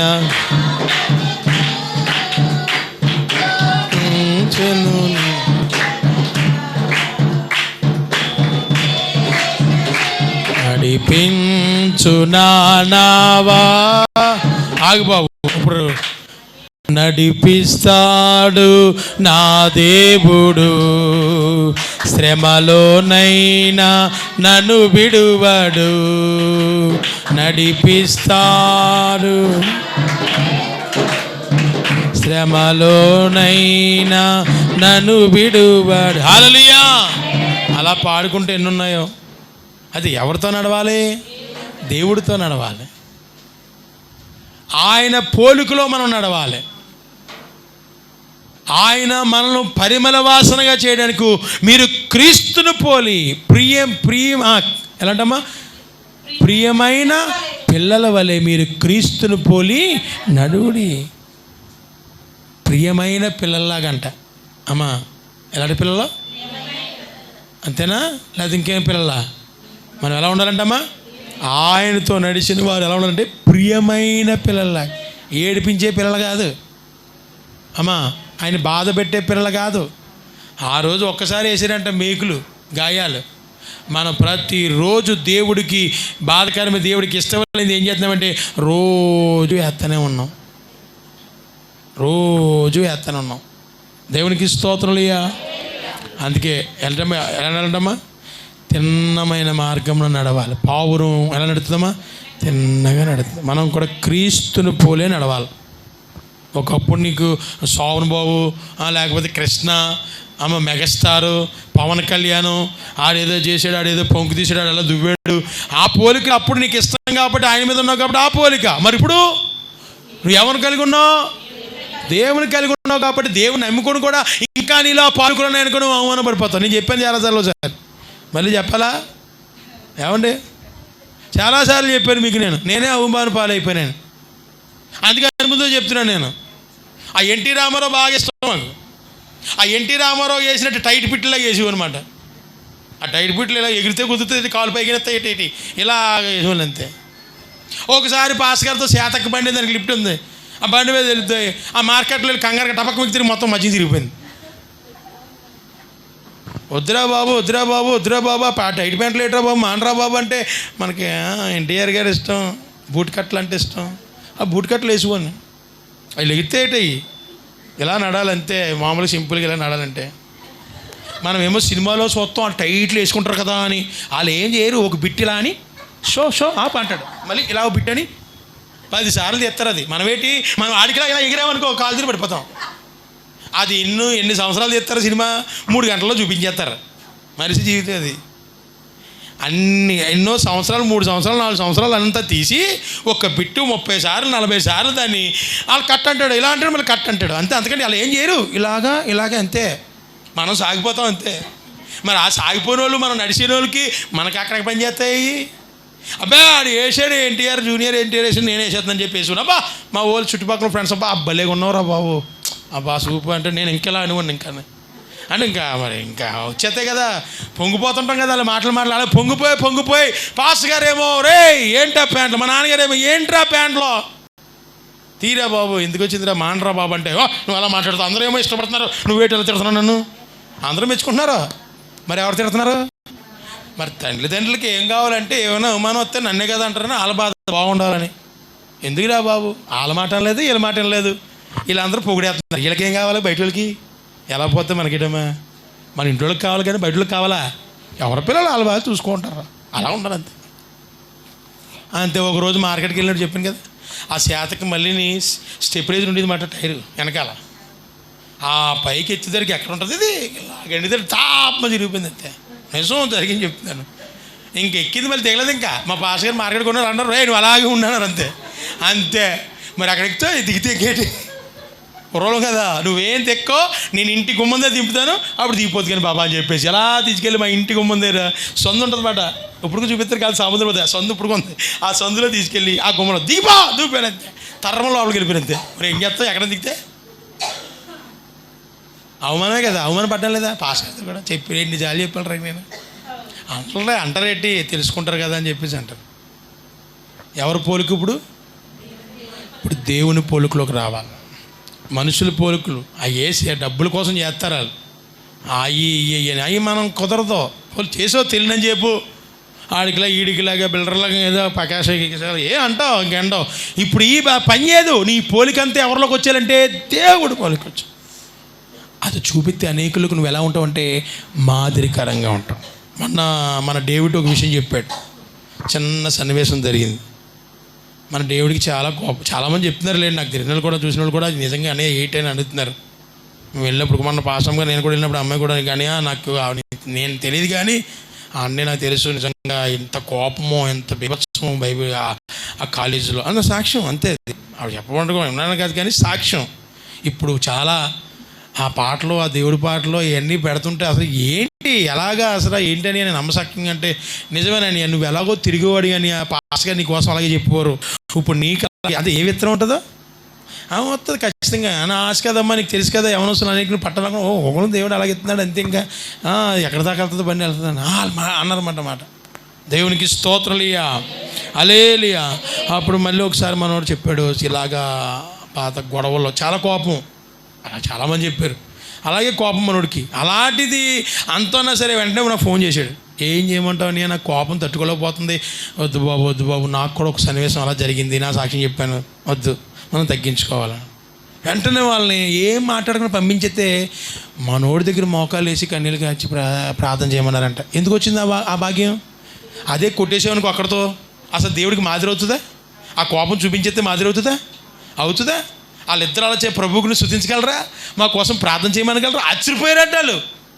ఏంటి ఇదంటే అదే అంతే సరే అని చెప్పి వాళ్ళు మోకాలు అయితే ప్రార్థన ఆయన క్షమించని ప్రార్థించాడంట. అలా ఆశ్చర్యపోయారండి, కన్నీళ్ళు వచ్చేసినాయంట. మనం అలాగే ఉండాలి. అది ఎవరిది? తండ్రి వీళ్ళు ఏం చేస్తున్నారు వీళ్ళకి అని చెప్పిన మనోడు అంతే తప్ప అధికారం చేద్దాం చెప్పి 2 చుట్లు పెట్టి గుప్పించాడానికి గుడిసాడా ఆయన అయిపోయింది అక్కడతో సాక్ష్యం. మన సాక్ష్యం మనం కాపాడుకోవాలి. మన ద్వారా మనం మాదిరిగా ఉండాలంట. అందరూ ఉండాలమ్మా. క్రీస్తు మనకు మాదిరి. పౌలు అంటాడు కదా, ఒకప్పుడు నేను పూర్వం హింసకును హానికరును సౌలుగా ఉన్నప్పుడు పౌలు ఇప్పుడు ఏమన్నాడు, నేను క్రీస్తుని పోలి నడుచుకుంటున్నాను, మీరు నన్ను పోలి. అలా చెప్పాలి మీరు అందరూ కూడా. దేవునికి స్తోత్రలియా హల్లెలూయా. 4వ గుణం ఏంటంటే 4వ గుణం ఏంటంటే శ్రేష్టమైన ఆహారం. దేవునికి స్తోత్రం హల్లెలూయా. అక్కడ ఏమైనా జరుగుతుంది హల్లెలూయా హల్లెలూయా. ఏ ఆహారం తింటుందమ్మా బాబు? కొద్ది దీన్ని ఇంకో తగ్గించేది అదే అక్కడ రెండిట్లో ఏదో తగ్గుతుంది. హల్లెలూయా. శ్రేష్టమైన ఆహారం తింటుందంట. నిజమే, ఏది పడితే తిందది. కోళ్ళేటి పచ్చిరేటి పురుగులు కుళ్ళిపోని అన్నీ తింటే కాకిలి అని. అది ఏం తింటుందంటమ్మా? ఏం చేస్తారమ్మా? పెంచుతారు, గంటలు వేస్తారు, ఒడ్లు వేస్తారు, జొన్నలు వేస్తారు, బోళ్ళు ఉంటాయి. ఎందుకంటే మేము పెంచాం కదా అమ్మా. అక్షరం ఉంటే ఇంకా బాగా చెప్పను, ఆయనకి తెలుసు. మంచి మంచివి అన్నీ కూడా ఏం చేస్తారంటే వేస్తారు పిల్లలకి.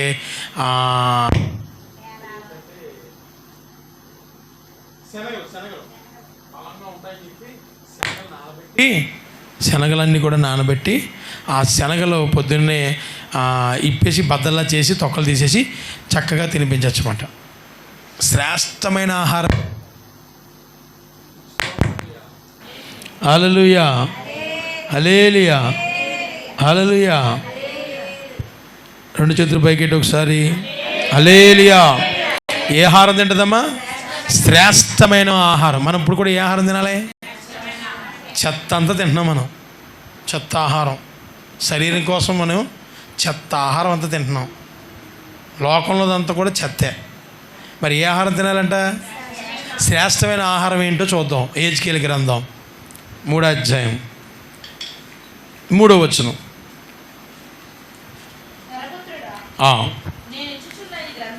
నీ ఇచ్చుచున్న ఈ గ్రంథమును ఆహారముగా తీసుకొని దానితో నీ కడుపు నింపుకోమని నాకు సెలవీయగా నేను దానిని భక్షించి తిని అది నా నోటికి తేనె వలె మధురముగానున్నది. దేవునికి స్తోత్రములయ్యా, హల్లెలూయా, హల్లెలూయా. శ్రేష్టమైన ఆహారం ఏదమ్మా చెప్పండి? దేవుని యొక్క వాక్యాన్ని ఏం చేయాలంటమ్మా? అది శ్రేష్టమైనది, జుంటె తేనె దారల కన్నా మధురమైనది దేవుని వాక్యం. ఆ వాక్యాన్ని ఏం చేయాలంటమ్మా? తినేయాలి. మన అన్నాను కదా, తినేమంటే పేపర్లు సింపేసుకుని తినేయడమా? ధ్యానించాలి దేవుని వాక్యం. చెప్పాను అందరికీ. మరి పిల్లలు ఏం చేస్తున్నారో తెలుస్తలేదు. చదవడం మొదలెట్టారా రోజుకి? బా మీరు ఈ చేతితో చెప్పేది వింటారు కదా, మంచిగా ఎందుకు వింటారు? వింటారు. దేవుని వాక్యం ఎలాంటిదంటే రుచికలనిది. పావురము శ్రేష్టమైన ఆహారమే తింటుందంట. అందుకే పరిశుద్ధ ఆత్మకి సూచనగా దేవుడు ఏర్పరిచాడు. మనం కూడా శ్రేష్టమైన ఆహారం ఏదంటే దేవుని వాక్యం. దేవుని వాక్యాన్ని ధ్యానించాలి, చదవాలి, తినేయాలి. దాన్ని శుభ్రంగా తినేసి ఇక్కడ పెట్టుకోలే. కానీ మన వాళ్ళు చెత్త అంతా పెట్టుకుంటారు. ఇక్కడ మంచి పెట్టుకోరండి, చెత్త. అండ్ ఎలా మర్చిపోతాను ఆ బుర్రలో అది ఎట్టేసుకొని మొత్తానికి చెయ్యే కాలు ఆ చెత్త ఎట్టుకుంటే కాలు చెయ్యో పోద్ది అంతే. ఇంకా అంతకంటే ఏం లేదు. టెన్షన్ నీకు టెన్షన్ ఎక్కువైపోద్ది. అదే ఎట్టుకుంటే అదే బుర్రలు ఎట్టుకున్నావు. ఆ బుర్రలు ఎట్టుకుంది మంచిది కాదు. అదే దేవుని వాక్యం ముట్టుకుంటే బాధల్లో నీకు నెమ్మదినిస్తుంది, ధైర్యం ఇస్తుంది. నువ్వు పడిపోతుంటే నేను బ్రతికిస్తుంది. జీవముగల వాక్యము. దేవునికి స్తోత్రులయ్యా. ఎందుకంటే దేవుని వాక్యము శక్తి లాంటిది. పనికిరాని అన్ని చెత్త అంతా లోపల పెట్టుకోకో. ఎక్కడ దగ్గర కథం వదిలే, కట్ చేసి పోనే. నీ జీవితం బాగుండాలి, నీవు బాగుండాలి, నీ కుటుంబం బాగుండాలంటే దేవుని వాక్యం తినాలి నువ్వు. అమ్మా చెత్త అంతా తినేయకూడదు. తినేసి ఒక ఆవిడకి ఏమైపోయిందంటే పాయిజన్ అయిపోయిందంట. ఏమైపోయిందమ్మా? తిండి భోజనం. ఒక్కొక్కసారి ఎందుకో తినడం. రాత్రి పల్లెనప్పుడు ఏం చేయలేమా?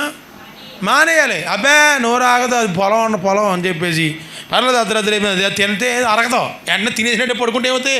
లోపల గుర్ర ఇలా పడుకునేస్తుందంటే అలా పడుకునేస్తుంది. రాత్రి అంతా నిద్ర లేదంట. పొద్దురికి ఓ అని ఇంకొకటే వాంతలు కింద నుంచి వచ్చేస్తుంది, నోటి నుంచి వచ్చేస్తుంది. పాయిజన్ అయిపోయింది. కింద నుంచి వచ్చేస్తుంది, నోట్లోంచి వచ్చేస్తుంది. ఇంక ఓపిక ఎక్కడది? పడిపోయింది. అలా బలమైన మనిషి. ఓపిక లేదండి. ఓపుకుంటే కుదురుంటావేటి? ఎంత గట్టిగా మాట్లాడతావో. ఆ మాట మాట్లాడుతుంటే చచ్చిపోవాలి బాబా, టప్ అని కుట్టిననిపిస్తుంది. అంత గట్టిగా మాట్లాడతాం. మళ్ళీ ఒక్క మాట స్థిరమైంది కాదు మాట. మళ్ళీ పొడిచేస్తున్నట్టు ఉంటుంది. అయ్యి బాబా ఒక మాట అన్నాను బాబా, ఈ బాబు ఏకంగా సోలు మూసుకోవాల్సి వచ్చేస్తుంది. అలా మాట్లాడతారు ఒక్కొక్కరు. బాబా ఒక ఆవిడైతే ఆ మాటలో ఏడుపు వచ్చేసింది బాబా అంటుంది. ఏడ్చేస్తుంది అవతల ఆవిడ మాట. ఆవిడ మాట్లాడుతున్న మాటలో ఈవిడ తట్టుకోలేక ఏడ్చేస్తుంది ఒక ఆవిడ. అయ్యి బాబు అంతలా ఎడుతున్నామంటే చచ్చిపోవాలనిపిస్తుంది బాబోయ్. ఆ పని చేయకమ్మా బాబు, మళ్ళీ అదొక గొడవ ఆవిడకి చేసి ఎడతారు అతను ఆడు పని చేయకు, జాగ్రత్తగా ఉండి కంగారు అడుకున్నాను. దేవునికి స్తోత్రలియా, హల్లెలూయా. కానీ దేవుని వాక్యం చుంటే తేనె దారల కన్నా మధురమైంది. ఇగో ఏజ్కేలును నువ్వు చక్కగా నిలబడి నీకు అప్పగించిన గంధాన్ని నువ్వేం చేయాలి? తిను. ఆ తింటేనంట ఆయనకి ఎలా ఉందో చెప్తున్నాడు చూడండి ఒకసారి. తేనె వలె మధురంగా ఉందట. దేవుని వాక్యం తేనె వలె మధురంగా ఉంటుంది.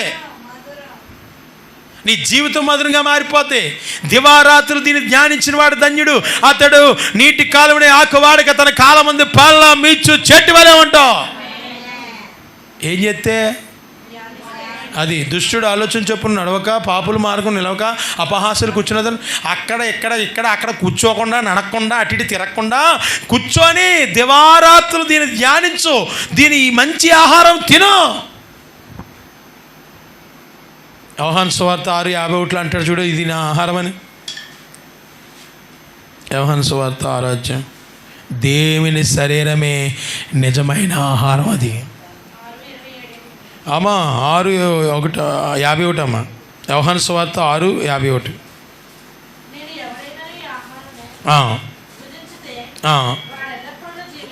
చూసారా, ఎవరైనాను ఈ ఆహారం భుజించితే వాడు ఎల్లప్పుడూ కూడా ఏమవుతాడు అంటే బ్రతుకుతావు, అంటే ఆత్మీయంగా బ్రతుకుతావు. దేవుని వాక్యం చెప్తే ఆత్మ నీలో ఎప్పుడు ఏమవుతుందంట? బ్రతుకుతుంది. దేవుని వాక్యం తినాలి. ఏం చేయలేమా? ఇంటికి వెళ్ళి రోజు ఏం చేస్తారమ్మా? అవి తినడం మానేయండి. ఎక్కువ తిన్నామంటే శరీరం నిద్ర కోరుకుంటుంది కదా, అంతేనా?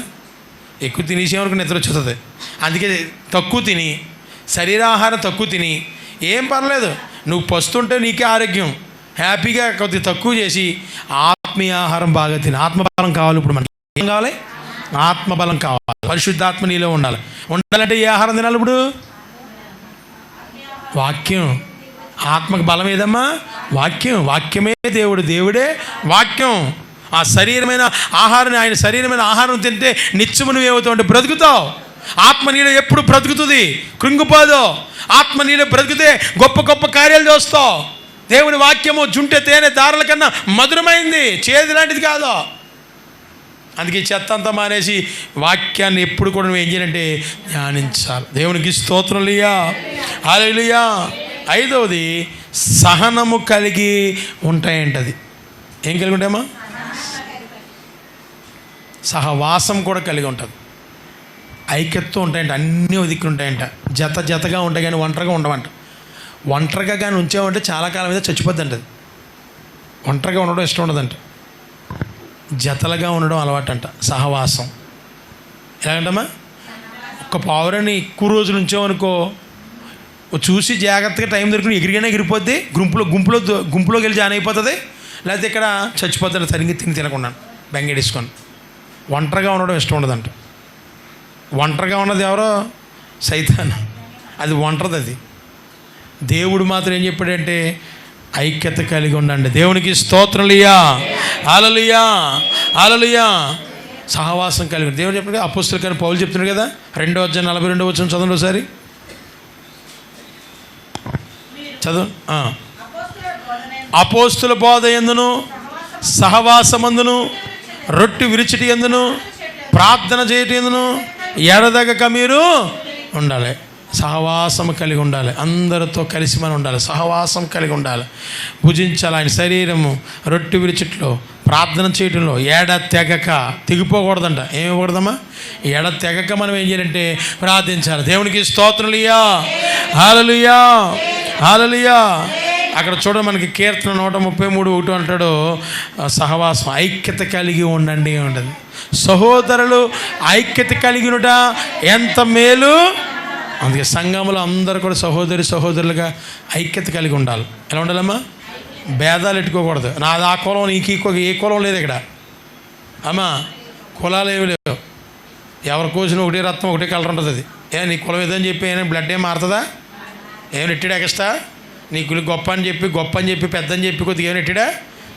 కోతి అందరి రత్నం ఒకలా ఉంటుంది. పాడైపోతేనే నల్లగైపోద్ది. దేవునికి స్తోత్రలియా, హల్లెలూయా. ఇందులో చిన్న పెద్ద అని లేదు, ఎక్కువ తక్కువ అని లేదు. సహోదరుల ఐక్యత కలిగినుట సంఘములో మనమందరము ఐక్యత కలిగి ఉండాలి. ఐక్యత కలిగి ఉంటేనే గొప్ప గొప్ప కార్యాలు చేస్తున్నాం. ఒంటరిగా ఉండి నువ్వేం చేయలేవు. నలుగురు ఐక్యత కలిగి ఉంటే సింహాన్ని 10 ఆవులు కలిసినాయి అనుకో, సింహాన్ని ఏం చేయొచ్చు? నలుగురు ముగ్గురు ఏక మనసు కలిగి ప్రార్థన చేశారంటే అపవాదం ఏం చేయొచ్చు? ఓడించవచ్చు. అది ఎలాంటి శోధన పెట్టినా జయించవచ్చు. నీ ఇంట్లో భార్య, పిల్లలు, కుటుంబం కలిసి ఏక మనసు కలిగి ప్రార్థన చేశారనుకో, అద్భుతం జరుగుతుంది. దేవునికి స్తోత్రులయ్యా, హల్లెలూయా. ఆఖరిగా అంటున్నాడు చూడండి, ఆదికాండం 8:11 ఏమంటే, పావురం ద్వారా స్వార్థ ప్రకటన చేయొచ్చంట.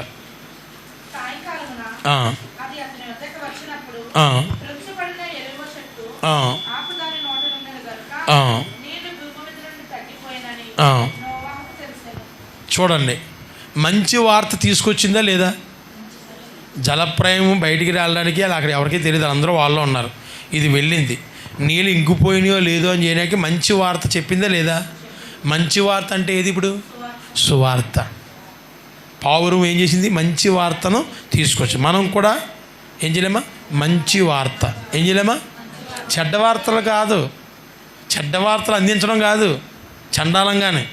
మనం దేవుణ్ణి నమ్ముకున్నాం, మంచి మాటలు చెప్పాలి, ఇతరులకి మంచి వార్తలు అందించాలి. లేని మాటలు కలిపి ఈ మాటలు ఆ మాటలు కల్పించావు. నువ్వు కల్పించే మాత్రాన దేవుడు చూస్తలేదు. నువ్వు ఎవరు చూస్తలేదు అనుకున్నావు. పిల్లంట పాలు తాగుతుందంట, ఎవరు చూస్తలేదని. ఏదో రోజు కనబడితే నెత్తి మీద ఏమైపోతే, నడ్డి మీదో నెత్తి మీద వేస్తాడు. ఎన్ని రోజులు అనుకుంటావమ్మా? అవునా? సోత్తా అదేమనుకుంటుంది, ఇంక రోజు చూస్తలేదని చెప్పి కళ్ళు మూసుకొని అదేం చేద్దాం తాగేద్దంట, కళ్ళు మూసుకొని తాగేద్దంట. ఇది కళ్ళు మూసుకుంది కానీ ఇంకెవరికి ఏం కనపడదాం అనుకుంటుందంట. ఎవరికో ఒక్కరోజు కనపడుతుంది, నడ్డి మీద పడిపోద్ది అంతే. నడ్డి మీద పారిపోద్ది. అవునా? నీ నడ్డి కూడా ఇరగొడతాడు దేవుడు. ఎవరో చూస్తలేదు కానీ ఎవరు చూస్తున్నారు? నీ మాటలు ఎవరు చూస్తున్నారు? నువ్వు మంచి మాటలు చెప్తే పర్లేదు, ఒకరిని బాగుపరిచే మాటలైతే పర్లేదు. ఒకరిని పాడు చేసే మాటలు, పనికిరాని మాటలు నువ్వు చెప్పావా, దేవుడు చూస్తున్నాడు. నీకు ఖచ్చితం. ఇంకా ఏ నడువో ఎరగొడతాడు, ఇలా ఎరగొడేసి మంచం కూర్చోబెడతాడు. ఇంకా లేకపోతే నోరు రాకుండా చేస్తాడు. మరి మాట్లాడుతున్నాం కదా, నోటితోనే కదా మాట్లాడతాం. నోరిచ్చాడు దేవుడు. అన్నాడు కదా, నాకు స్వరము ఉన్నంత వరకు పాడలేదు నీ పాటను, నాకు స్వరము ఉన్నంత వరకు పాడలేదు నీ పాటను, స్వరమంతా పోయాక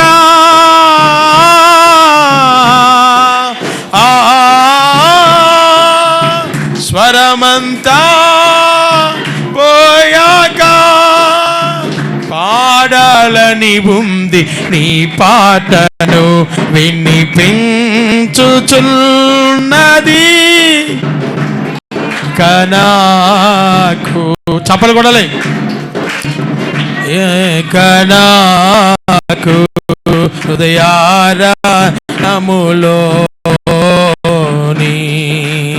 కృంగిన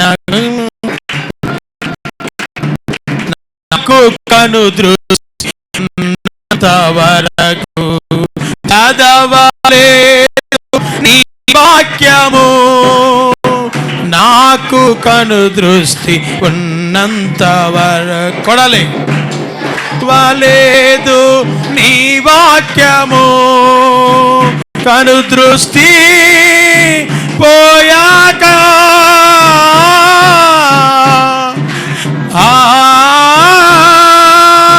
కను దృష్టి పోయాక చదవాలని ఉంది నీ వాక్యము, చదవాలని ఉంది నీ వాక్యము వినిపించుచున్నది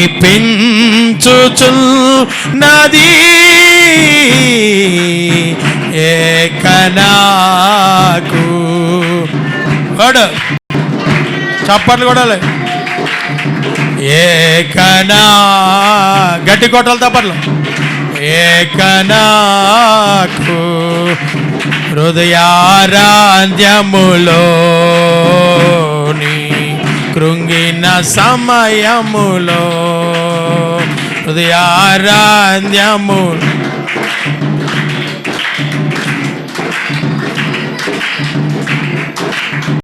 నాకు బలము ఉన్నంత వరకు చెయ్యలేదు నీ పరిచర్య. నాకు బలము యవనస్తులు కొడాలి. చెయ్యలేదు నీ పరిచర్య, బలమంతా పోయాక, బలమంతా పోయాక చెయ్యాలని ఉంది నీ పరిచర్య, చెయ్యాలని ఉంది. వినిపించుచు నాకు ఏకనా. హల్లెలూయా. ఎవరైనా స్వరం ఉన్నంతసేపు ఆ పాట ఈ పాట వేసుకో కోసుకో నువ్వు ఆ పాట. స్వరం పోయింది అయితే ఏసయ్య పాట ఏం పాడతాం కాదు బాబా. ఆ స్వరం ఉన్నని చెప్పు నువ్వు ఎవరిని పాడాలి, ఏ పాట పాడాలి అమ్మా? ఏసే పాటలు పాడాలి. ఆ స్వరం దేవుడు నీకు ఇచ్చాడు, ఇచ్చినందుకు దేవుడి కొరకు ఉపయోగించు. వారం అంతా నీ చెత్త మాటలు అంటే మాట ఆ మాట ఈ మాట ఈ మాట ఆ మాట, వారం 6 రోజులు నీకోసం కదా మాట్లాడుకుంటావు. వారంలో ఒకరోజైనా దేవుడి కొరకు పాట పాడాలి కదా అని ఉన్నాం అనుకో. అలా ఉంచేతానికి దేవుడు ఇంకా ఆ మూతిలో ఇడతాడు అంటే ఇంక మూత అంటుకుపోతాయి, పెవికి అంటిపోయినట్టు అంటుకుపోతాయి. దేవుని స్తుతించు. బలమంతా పోయిన తర్వాత చెయ్యాలనుకుంటే ఏం కావాలి, బలవంతం అయిపోతుంది ఏం చెప్తావు అమ్మ? ఒక ఆవిడ అంటుంది పళ్ళు ఊడిపోయి నాకు రక్షణ ఇచ్చాను బాబా, రక్షణ ఇచ్చాను చచ్చిపోలేకుండా అంటుంది ఆవిడ. ఎన్నిసార్లు రక్షణ పొందుకో నా పిల్లండి, రక్షణ పొందుకోమంటే నా కోళ్ళండి, రక్షణ పొందుకుంటే నా కోళ్ళ పుల్ల పుట్టిన తరుతండి. అలా గడిపేసింది. ఇప్పుడేమో ఏదో వచ్చి పడిపోయింది జబ్బు, ఆ జబ్బు వచ్చి మంచం పడిపోయింది. అయ్యి బాబు పరలోకం వెళ్ళిపోతానండి. రక్షణ ఎవడకు కావాలి, నువ్వు నువ్వు ఏం చేస్తాను? రక్షణ పొందుకొని ఇంటికాడ ఉంటావు, మా ఇంటికి చచ్చిగానే వస్తావా? ఓపుకు లేదని మంచం మీద ఎవడ కలిపా నీకు ఇచ్చిన నోటి నరకన్నా బాగుందా? ఎందుకు మరి బలమన్నని చెప్పి ఏం చేసావు? అక్కడ తిరిగో ఇక్కడ తిరిగో, ఇది అంటున్నావు అదన్నావు, అలాగన్నావు ఇలాగన్నావు, ఆ కొండన్నావు ఈ కొండ, ఎన్ని తిరిగేసావో బలవంతానే. నీకు దేవుడు బలం ఇస్తే ఆ బలవన్నం చేపు ఏమో రాలేదు, కానీ బలం పోయిందని ఏం చేస్తున్నా? ఏ రక్షణ వచ్చాను బాబాయ్. నువ్వు ఎవడకు కావాలి? నువ్వు దోసిపల్లికి పళ్ళు కూడా లేవు, ఇప్పుడు కావాలంట. ఉడిపోయిన తర్వాత రక్షణ కావాలా? యవ్వన కాలంలో ఆయన కాడి మోయిట నరునికి మేలు. నీ కోసం ఆయన ఎంత భారం మోసాడు తెలిసినా? ఇప్పుడే పోయాలి నువ్వు ఆయన భారం. స్వార్థ అందించాలి, దేవుడి కొరకు నిలబడాలి. రక్షణ ఎప్పుడు కూడా మనం ఏం చేయకూడదంటే నిర్లక్ష్యం చేయకూడదు, వాయిదా లేకూడదు. ఒక లక్ష్మి గారు అని చెప్పేసి అక్కడ అలాగే వాయిదా వేసింది. పెళ్ళండి, పెళ్లి తరతండి, మరి కూతురు పెళ్ళి అవ్వాలి కదండి, కూతురు పెళ్ళి తర్వాత ఇంకొకటి అవ్వాలి కదండి, ఇంకోటి అలా కదండి ఇలాగండి అని చెప్పి మా ఆయన అండి, మా ఆయన తర్వాత ఇంకోటి అని చెప్పి అలాగా వాయిదాలు వేసి వాయిదా చచ్చిపోయింది. ఇంక రక్షణ లేదాడు. అగ్నిగుండమే, ఇంకా తప్పదు కదా, అగ్నిగుండమే. వాళ్ళ తల్లి పనుకుంది, అలా పడుకున్న ఈవిడ ఒక్కరితో అలా వాయిదా వేసింది ఆ ఇంట్లో, చచ్చిపోయింది. గ్యారంటీ మనకి ఏమన్నా ఏం గ్యారంటీ ఉందా ఇన్ని రోజులు ఉంటామని? అంతలో మాయమైపోతాం. భయంకర చావులండి. పొద్దున్న 8 గంటలకు చూసారా? నేను పొద్దున డైరీ ఫార్మ్ దగ్గర కుర్రోడు యవనొస్తుడండి, స్పాట్ డెడ్ అయిపోయాడండి బాబు. రోజులు ఎలా ఉన్నాయండి, ఇరవీగిపోతున్నారు. చాలా భయంకరం. అయితే నీ గొప్ప ఏంటనుకుంటావు? నీ వెనకాల చేసే ప్రార్థన కాపాడుతుంది నిన్ను అంతే. ఎన్ని యాక్సిడెంట్ అయినా దేవుడికి అది గుర్తించకుండా ఇంకా తెగించిన వెళ్ళామంటే దేవుడికి వదిలేస్తాడు ఇంకంతే. ఆ డీటెయిల్కి దాన్ని తగిలేసేది స్పాట్ అంతే, చచ్చిపోయాడు. అలాగా నేను నాకు అది చూడగానే వాళ్ళలో నాకు గుర్తొచ్చింది ఎన్ని యాక్సిడెంట్లు అయినాయో. మా అమ్మ చేసిన ప్రార్థన, సంఘంతో దైవజనులతో శనివారం మాటలు శుక్రవారం మాటలు చేసిన ప్రార్థన నన్ను ఎన్ని యాక్సిడెంట్ల నుంచి కాపాడిందో. దుమ్ము కూడా ఇరగలేదు నాకు ఎప్పుడును. నా గొప్పతనం కాదు, వెనకనున్న చేసిన ప్రార్థన. మన దేవునికి స్తోత్రములయ్యా, హల్లెలూయా. ఒకసారి గ్యాస్ సిలిండర్ పడిపోయిందండి మీద, ఇక్కడ పడిపోయింది, ఇక్కడ కట్ట మధ్యలో. అబ్బా మంచం నుంచి ఎలా పడిపోయి ఇరిపోయి అంటున్నారు కదా. ఇరిగిపోయి అంటున్నారు కదా, ఇలా పడిపోతే ఇరిగిపోతున్నాయి. అది నా గొప్పతనం కాదు. వెనక నుండి మన కొరకు తల్లుల ప్రార్థన, తండ్రి ప్రార్థన మనల్ని ఏం చేస్తుందంటే కాపాడుతుంది. యవనస్తులు బాగా గుర్తించాలి. మొండిగా వెళ్ళిపోకూడదు. రోజులు బాగాలేదు, వెళ్ళేటప్పుడు ప్రార్థన చేసుకోవాలి, వచ్చినట్టు మళ్ళీ ప్రార్థన చేసుకోవాలి. ఏ రోజు ఎలాగుంటుందో అన్ని రోజులు మనవి కాదు, గుర్తించు. నేనైతే వెనక్కి సాక్ష్యం కృతజ్ఞత కలిగి ఉన్నాను. మీరు పొందుతున్నారు లేదో అది అలా చూడగానే, ప్రభువా నాకు ఎన్ని యాక్సిడెంట్లు అయినా ఇంతవరకు సజీవంగా ఉంచావు, నీకు వందనాలు తండ్రి. నేను మనసులో వెంటనే కృతజ్ఞత తెలుసుకున్నాను. చెప్పుకోవాలి. అంతలో కనబడి అంతలో మాయమైపోయినాను మనం. అందుకే ఆఖరిగా సువార్త, మంచి వార్త. ఏంటమ్మా? మంచి వార్త. సువార్త అంటే ఏంటి? మంచి వార్త. మనం అందరికీ మంచి వార్తలు చెప్పాలి. అమ్మా, మంచి వార్త, శుభవార్త. యేసుని రక్షకుడు నువ్వు అంగీకరించమని చెప్తే వాడు జీవితం అంతా బాగుంటుంది. అదే తప్ప లేని మాటలు, ఉన్న మాటలు, పనికిమాలిన మాటలు, ఈ మాటలు అనుకుంటే ఒకటి పాడు చేద్దాం అనుకుని నువ్వు చూస్తే, నువ్వు ఎవరు చూడకపోయినా నీ ఫోన్లు మాటలు, సీక్రెట్ పాలు, చీకట్లో మాటలు ఎవరు వింటున్నారు తెలిసినా? చీకటి మాటలు ఎవరు వింటున్నారు తెలిసినా?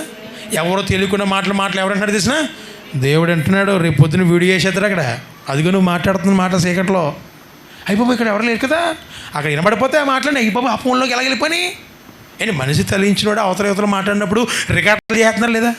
ఆ మాటలు మళ్ళీ మనకు వినబడుతున్నాయి లేదా? వినచ్చలేదా? మరి నీకే మనిషి తయారు చేసిన ఇంత టెక్నాలజీ ఉంటే మరి ఆయనకు ఉండదా? పెళ్లి క్యాసెట్ మాది వేసుకుంటే తెలుస్తుంది, అన్నీ కనబడతాయి. చచ్చిపోయిన వాళ్ళు చాలామంది అన్నారు నా పెళ్లి క్యాసెట్లో, వాళ్ళందరూ చూసి బాధపడుతున్నాను.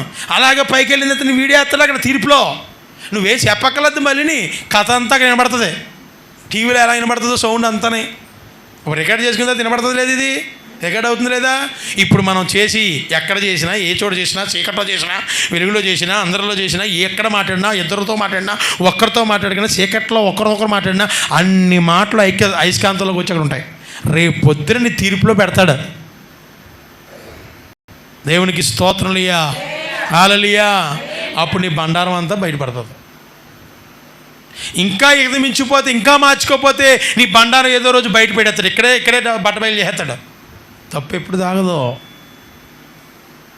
ఎప్పుడు దాగదు. అందుకే మనం చాలా జాగ్రత్తగా ఉండాలి దేవుడితో, మనుషులతో కాదు. ఎవరితో జాగ్రత్తగా ఉండాలి మనం?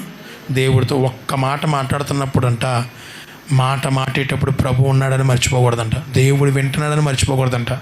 చాలా జాగ్రత్త మాట్లాడాలంట. అందుకే పావురు మంచి వార్త తీసుకొచ్చింది వెళ్ళి. మనం కూడా పావురం వల్లే అమ్మా ఏ వార్త తీసుకురావాలి? మంచి వార్త. అదే మనం చేయవలసింది శుభవార్త. దేవుని సువార్త చేయి. ఆయన మరణం కొరకు ప్రచురింప చేయి. ఆయన మరణం కొరకు చేయొచ్చు. నువ్వు పెద్ద బీకంపలో ఈ కమ్మల ఎట్ల కోసం ఏం చేయగలదు. 2 మాటలు ఆయన నీకు ఎందుకు వచ్చాడో మాటలు చెప్తే వాళ్ళు రక్షించబడతారు. అది మన పని. పావురం ఏం చేసిందంటే మంచి వార్త తీసుకొచ్చింది. జలప్రం అంతా పోయింది, నీరు లేకుండా వచ్చి చెప్పింది. వారందరూ చక్కగా ఏం చేశారంటే బయటికి వచ్చారు. వాళ్ళలోంచి ఏం చేశారమ్మా? బయటకు వచ్చారు. నువ్వు కూడా దేవుని యొక్క వార్త చెప్తే వారు కూడా అగ్నిలోంచి ఏమవుతారంటే బయటికి. కొందరిని లాగమంటాడు. దానియేలు గ్రంథంలో అంటారు కదమ్మా, ఎందరినైతే మీరు అగ్ని నుండి మీరు ఏం చేయాలంట? లాగితేనంట ఆకాశం నిరంతరము ప్రకాశించే నక్షత్రం పోలు ఉంటారంట మీరు అందరూ. దేవునికి స్తోత్రం. ప్రకాశించబడతామంట మనం అందరం. అంతే, ప్రకాశించబడాలి కానీ ఆరిపోయిలాగా ఉండకూడదు. వెలిగించేవారు ఉండదు కదమ్మా, ఆరిపేసేలాగా ఉండకూడదు దీపాలు. ఇప్పుడు దీపాలు ఆరిపేస్తున్నారు. అసలు పోయేలాగా ఉందంటే అక్కడికి వెళ్ళి ఉప్పు అంటున్నారు, ఆగిపోతుంది దీపం. ఎందుకు? అసలు ఆ టెన్షన్లో ఉంటున్నారు. అక్కడికి వెళ్ళి టెన్షన్ మాట చెప్తుంటే మొత్తం అంటున్నారు. అలా కాదు, వాళ్ళు ధైర్యపరిచేలా ఉండాలి. మనం ఎలా ఉండాలమ్మా? మన మాట ఎలా ఉండాలమ్మా? వాళ్ళు కృంగిపోతున్నారా? టెన్షన్ తప్పు చేశారా? కంగారుగా ఉన్నారా? టెన్షన్ పడుతున్నారా? ధైర్యంగా ఉండు, దేవుడు ఉన్నాడు, క్షమిస్తాడు, నువ్వు క్షమిస్తాడు, ఇక్కడి నుంచి జాగ్రత్త పడు అని ధైర్యపరిచేవారు ఉండాలి తప్ప ఇంకా గాలి తీసేసి భయపడి టెంకడెడితే ఏదో జరుగుతుంది. ఇంకా ఉరలేక ఏదో ఎవడొకడు ఏదో చేసుకుంటాడో. ఎవరమ్మా నువ్వు ఎదా అన్నాడు, నేను తీసుకెళ్తాను ముందు.